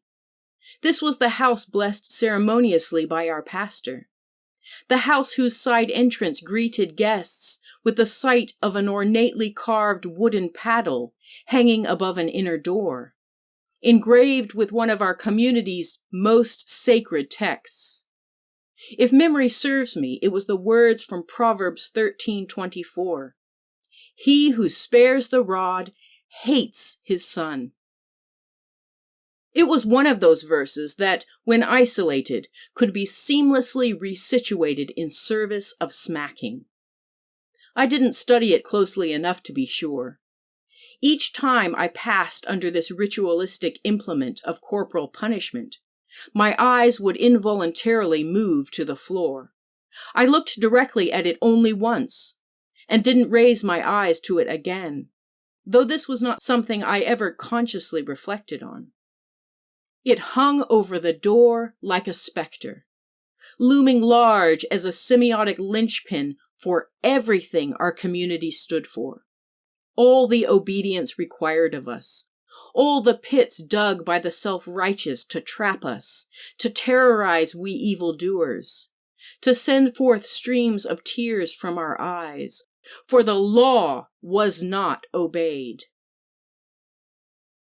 By this time, in addition to my ballet teacher's sadistic beatings, I had for many years frequently witnessed parents carrying crying children, even infants, out of the church service to a small room behind the sanctuary, for the sin of making any noise, moving even an inch. This tiny cry room, as we called it, an unintended double entendre, had a large soundproof glass window facing the pulpit, and a speaker system that allowed its occupants to watch, listen, and dutifully participate in the service without their disobedient babies and toddlers disturbing anyone. Also without any privacy, the window working both ways. Some babies were hauled out to be hit by their mothers, it was mostly mothers, up to 10 times in a single service, until they learned never to show any sign at all that they might need attention, that they might need food, that they might need to be held or given a toy, that what they needed mattered at all in the presence of the Almighty God. Little Lord Jesus, no crying he makes. This disdain for bodily needs made itself manifest in a similarly flippant attitude to mothers themselves. There was an implicit expectation that a new mother would be in church the first Sunday after she'd given birth, floating in on angel wings, in defiance of earthly exhaustion and carnal pain, of swollen breasts, of the feminine gushing of blood. One mother gave birth in the morning and arrived in all her maternal glory in time for Sunday evening service, newborn in tow. One church leader's wife carried a large floral cushion into the church sanctuary one Sunday evening to ease her labor pains. She'd watch and pray so she'd not fall into temptation. Her spirit was willing, but her womanly flesh was weak. It counted for nothing. Newlyweds also frequently attended Sunday morning worship the day after their wedding. They might be excused from midweek meetings during their honeymoon, but attending any other church, being away from us for even one Sabbath, was far from ideal. All pain, all sickness, all hunger, all longing, all love, all we subsumed beneath our disembodied Sunday worship. Despite being so far away from the church school building, Leah's house was a social center for our church, buzzing with weddings, baby showers, parties, and various house guests who lived in their basement apartment for sometimes months at a time. Leah's parents commissioned a large family portrait of their likewise large family to hang in their formal living room, and a photograph of their family was also featured in our church's magazine, with this caption: Biblical Family Planning. I often joined Leah's biblical, trademark, family for Sunday lunch, and some Sunday evenings a group of us would go there after church for games and snacks or a film. My mother deemed Leah's company so suitable that she allowed me to attend a musical with her family on a school night and stay for a sleepover afterwards. I wore my blue velvet dress and dreamed that night of becoming an opera singer. The possibility of a woman in some occupation outside my closed community seemed suddenly more tangible, though I had no talent for singing. This is what some of we girls sometimes did when, completely uneducated in the practical workings of identifying and pursuing a career, any futuristic thoughts apart from marriage settled on fantasy. We'll become an internationally known novelist, a botanist in the jungles of South America. We'll play professionally in the women's NBA. We'll work on a kangaroo preserve in Australia, a horse farm in Brazil. We'll discover the hidden caves of the ocean. We'll live on the moon. We'll walk faithfully with God. We'll be no more, because God took us away.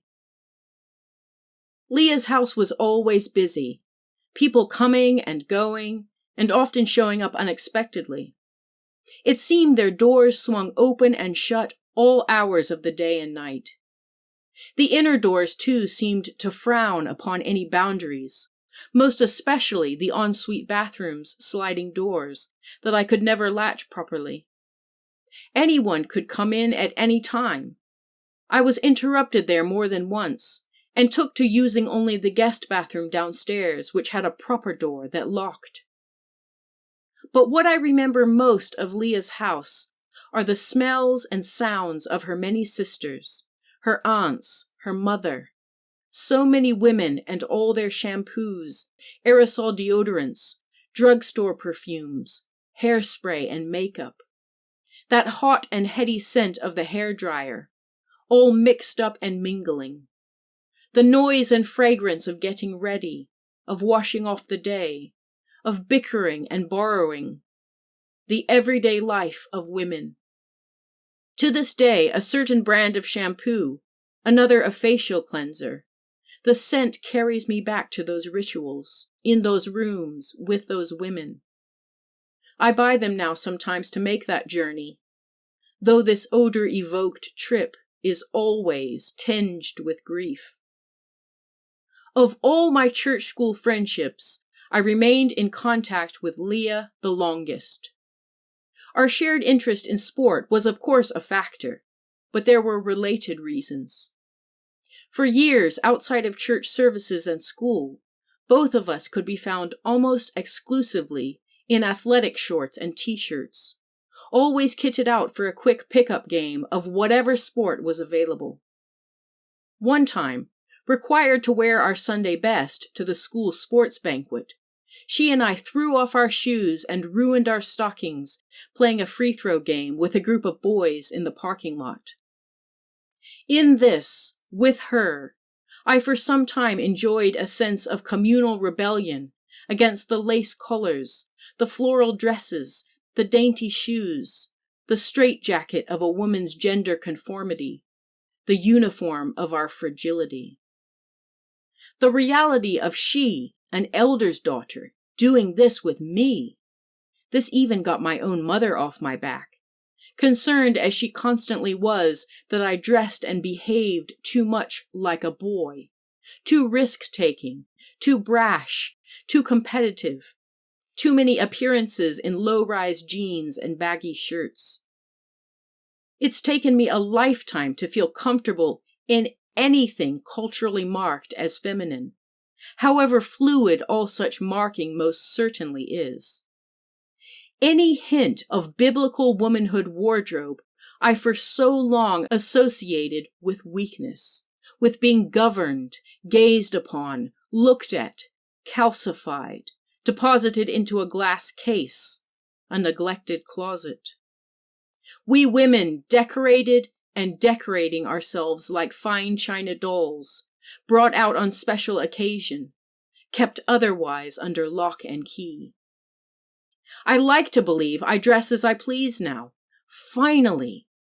wearing whatever suits me in the moment, carrying clothing beyond all rigid rules and narrow-minded binaries to the endless horizon of expressive possibility.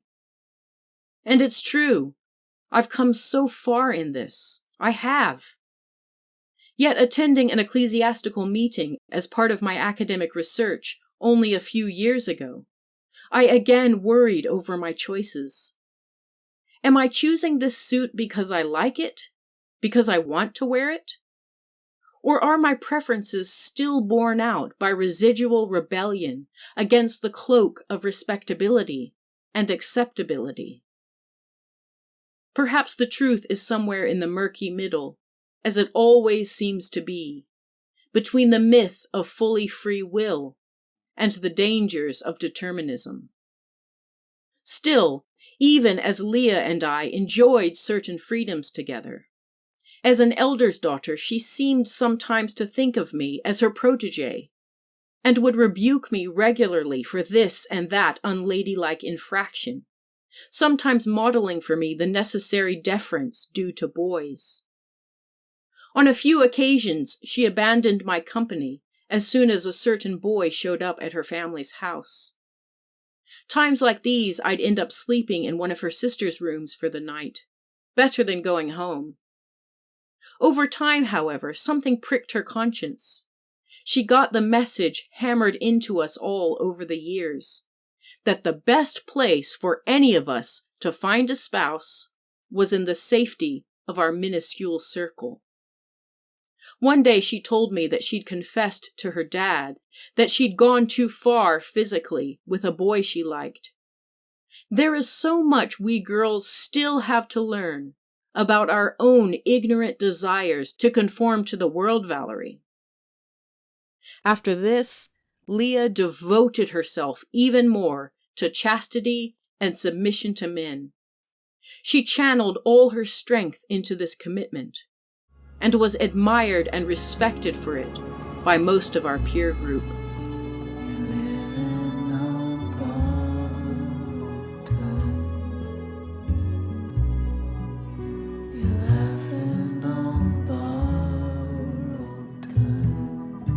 This has been No Love in War, a story of Christian nationalism.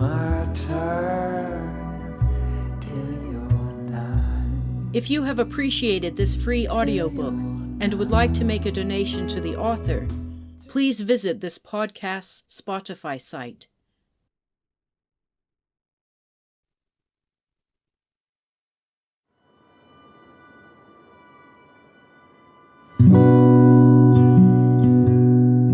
This is No Love in War, a story of Christian nationalism. Awful smoke for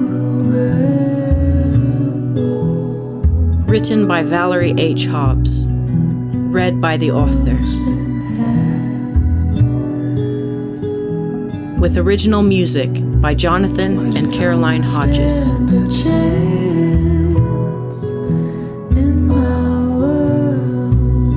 Originally published in open access print form by Mayfly Books.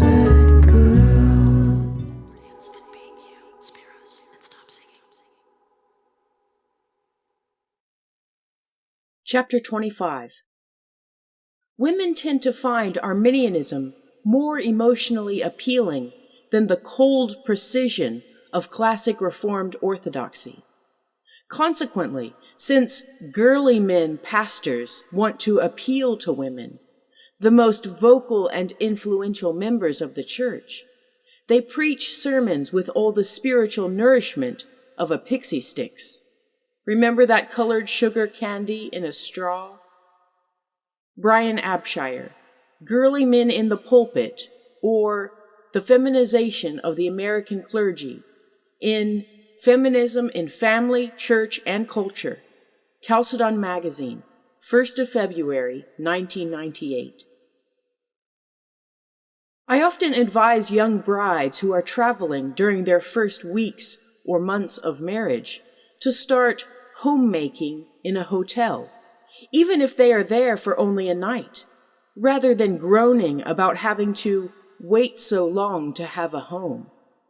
How? Your own cloth, your own candlestick, just one rose or daffodil is enough to make a difference. You will be surprised how much difference it makes to have done something to make a room your home, even for a night. Edith Schaeffer, The Hidden Art of Homemaking, 1971. Women who are truly devoted to patriarchal authority, part and parcel as it is to Christian Dominionism, might surprise some with how consistent they can be in the demands they place on themselves and the men in their lives.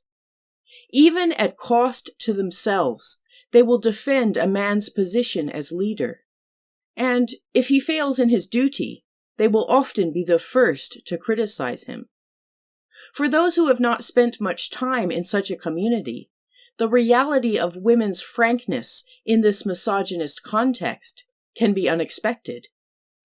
Some of this no-nonsense style is driven by self-loathing, since, in such a community, certain expressions of emotion, grief for instance, are considered ostentatiously feminine, a sign of gendered weakness.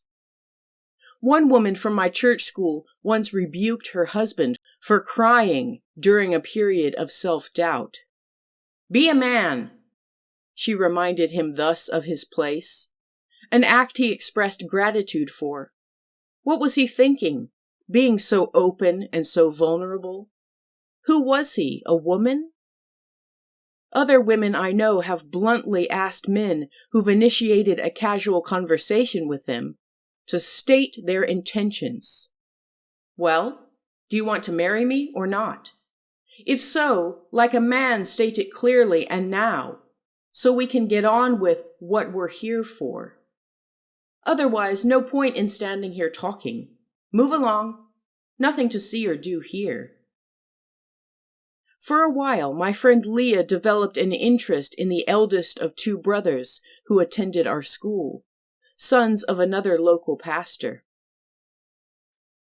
I tried to remember when they made their entrance, but I can't say exactly, only that the first time I saw them was in our catechism class, and that when they came, our headmaster commented on the name of the younger son.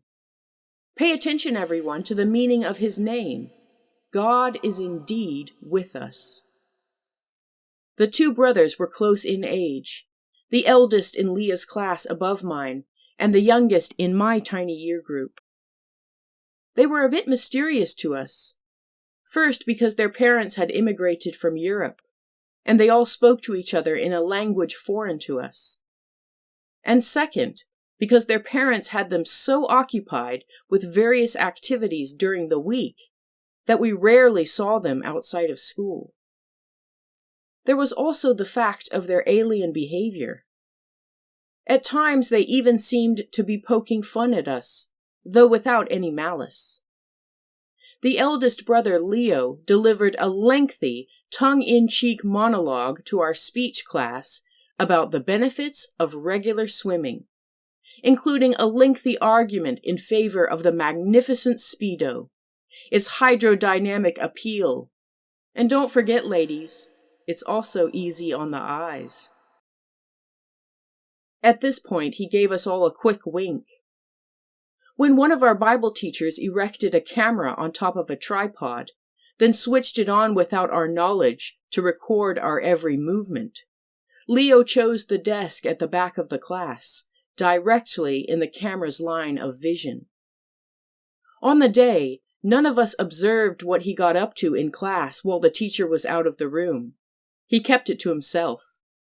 It was only later, when the teacher turned on the video he'd secretly recorded, prepared to surprise and humiliate us, that there was Leo, center screen, flexing each bicep one by one, then kissing it, disrupting and redirecting our teacher's bitter, humiliating intentions into a comedy act. We students laughed and clapped, and Leo took a bow, while the teacher wryly switched it off and told us all to be quiet. Will you just hush? And then there was the book report Leo's younger brother Alexander delivered in front of our English class. This was a time when a lot of we girls were reading Christian historical romance novels. Stories of young and virginal Puritan women, pioneers, or Victorians, all whose beauty and unparalleled modesty and chastity eventually shamed and tamed some rogue of a man, all set against the golden backdrop of a more noble era, when men and women, masters and slaves, all knew their place. Fundamentalist porn, that genre that more than one scholar has identified as one of the greatest ironies existing among a people who claim to desire the absolute outlawing of all pornography. Texts whose climb to climax with overtaking of the prone, vulnerable, and usually female body, women under tutelage, women in non-consensual bondage, a succession of moments of enthrallment and revelation, whose excessive and intense spirituality and visual imagery evoke so much implied sexual imagery. Alexander elected to choose one of these for his oral book report, complete with a dramatic reading of one of the most erotically tense passages in the book. The class descended into total chaos. I laughed so hard I could no longer see through my tears. Finally, the teacher told him to stop. "That's enough, Alexander. We get the idea." Alexander spun other minutiae of my life in other likewise memorable ways. I'd for some years now been fighting bitterly with my mother about my clothing, my hair, my pastimes. And in the most recent clash, she'd vetoed my choice of school shoes, a pair of clunky black Doc Martens, and instead bought for me a pair of black ankle boots. The first day I wore them to school, very reluctantly, Alexander declared them the best shoes he'd ever seen, and began asking me to wear them every day. He called them my mini boots, and often said before we parted ways at the end of the day, "Wear those boots again tomorrow, Valerie, won't you?" I had no idea what to make of this barbless admiration from a boy. By then I suspected all such compliments and requests of having some ulterior motive, which I tended to perceive only when it was too late. Yet with Alexander, there was none of that. His comments, his conversation, any physical interaction we had, never invaded nor escalated. He seemed content enough in himself, and interested only in sharing this, in acknowledging and shoring up my own contentedness. I'm happy, so why shouldn't you be happy too? I feel good about myself. Why shouldn't you? There's enough in this world for us both, and then some. In this and many ways, these two brothers had a unique talent for being friends with nearly everyone. There were plenty among us who tried to level them, especially some of the boys tried at various points to put them in their place, to bait them somehow, sometimes by mocking them for some superficial thing. But none of these petty quarrels registered. Whatever flippant thing anyone said or did seemed to roll off their backs like water. I sensed they were swimming through their days with us effortlessly, their eyes on some spectacular future horizon, while the rest of us splashed and floundered about uselessly, pushing each other down in our desperation to avoid drowning.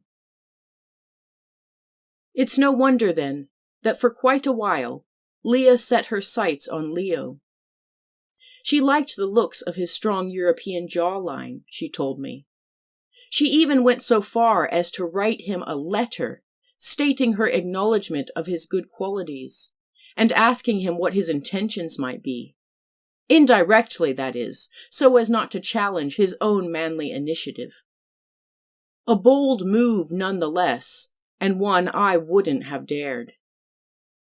Leah asked me to drop some hints with Leo here and there to see what I could find out as well. By this time, Leo and his brother had learned about my first formal after-school job, a market research center where I'd been working for nearly a year by then, and they joined me there. The pay wasn't anything to call home about, but we got regular bonuses under the table from our corrupt manager, who handed us wads of cash in exchange for completing surveys of all sorts. Whenever it came time to tell our boss which hours we could work, the brothers would scribble their names next to every available hour. In the summer and during other school holidays, they worked full-time, even overtime when they could get away with it, though never on Sundays. One day a week, like me, they set aside all fraud and embezzlement, all our naive participation in organized crime. Before I'd secured this job, I'd applied unsuccessfully for an entry-level position at several other places of business. Finally, I'd been offered this particular job, as I'd shrugged nonchalantly when the lecherous old man who'd interviewed me on the spot asked me how I'd handle being rudely insulted by the general public, then proceeded to give me a graphic demonstration of what that might be like. I wasn't fazed. I'd been around predators subtler than he most of my life, and there was something oddly comforting about how explicitly corrupt he and his workmates were, how obvious and unabashed their deviance.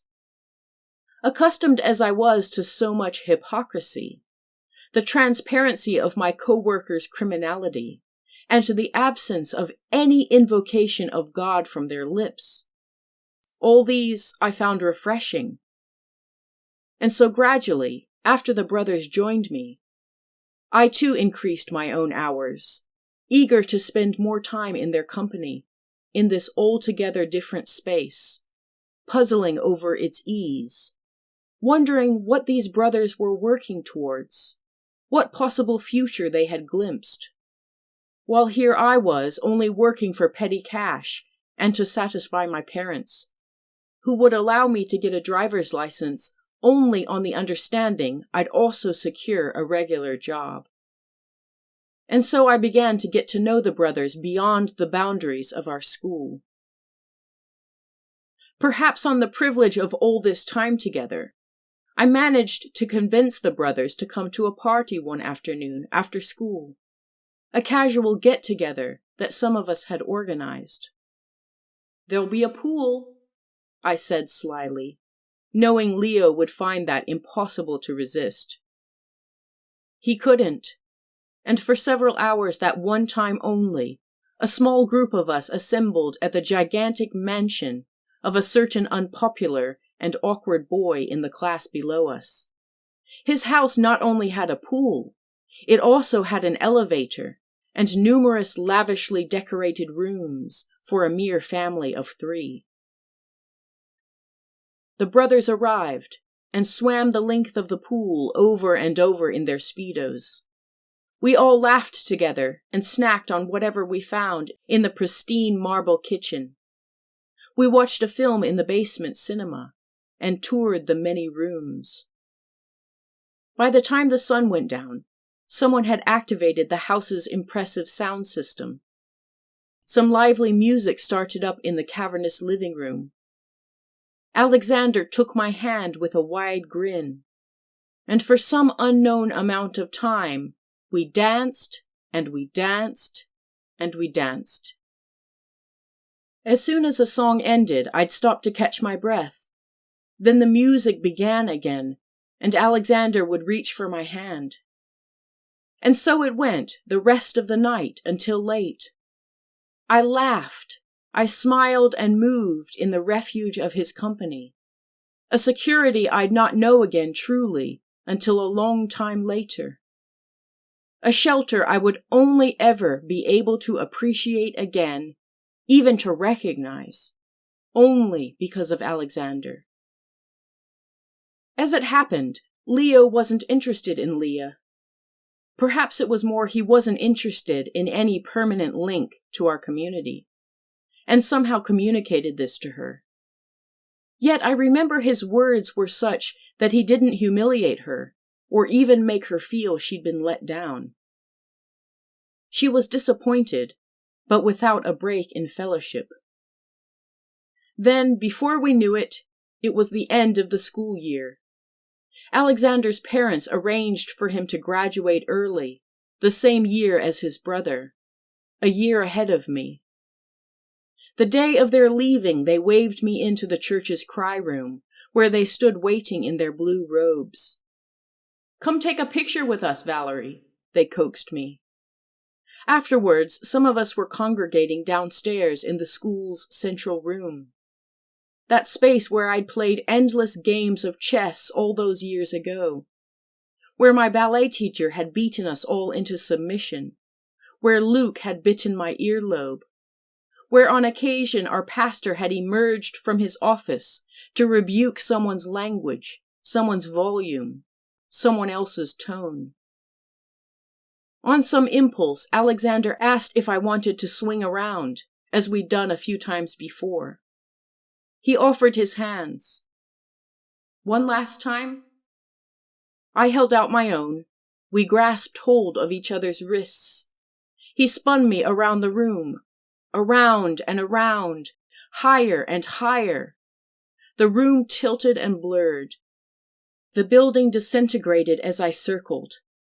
We laughed together one last time, this his final act of transformation. And that was that. The brothers were off. That next year, after Leah had started university locally, I noticed one Sunday she was dressed much more stylishly than usual. I commented on this, and she took me aside to tell me what she wasn't ready for others to hear. That a certain well-respected young man at our church, already graduated from university and stably employed, had asked her father for permission to court her. His first edict as her husband-in-waiting had been to insist that she immediately purchase an entirely new wardrobe using his credit card. By the end, with the explicit approval of her parents, she spent close to $3,000 on trousers, dresses, blouses, and shoes to satisfy her seemingly more sophisticated suitor.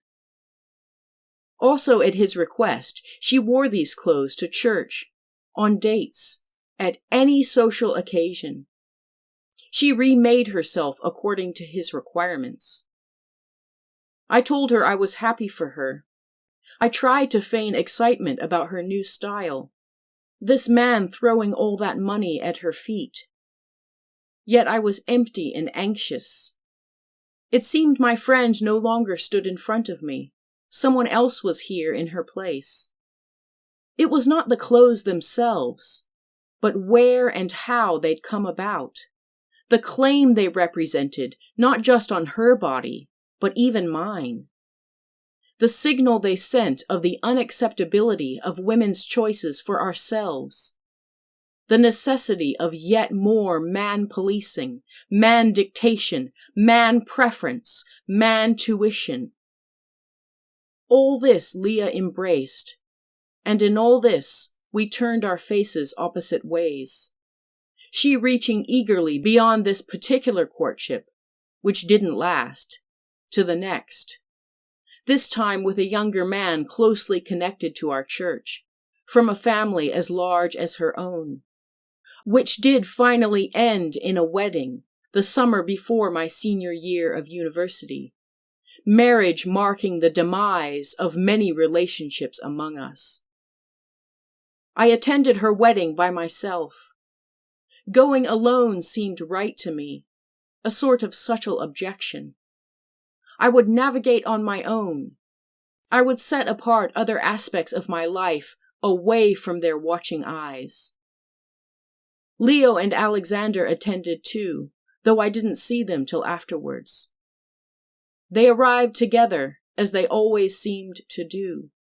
and left quickly at the end, a seamless and fluid passing through, carrying no residue of our trouble as they left.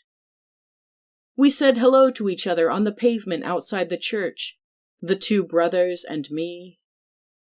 I remember their sunglasses, their relaxed smiles, and then their exit, all so uncomplicated.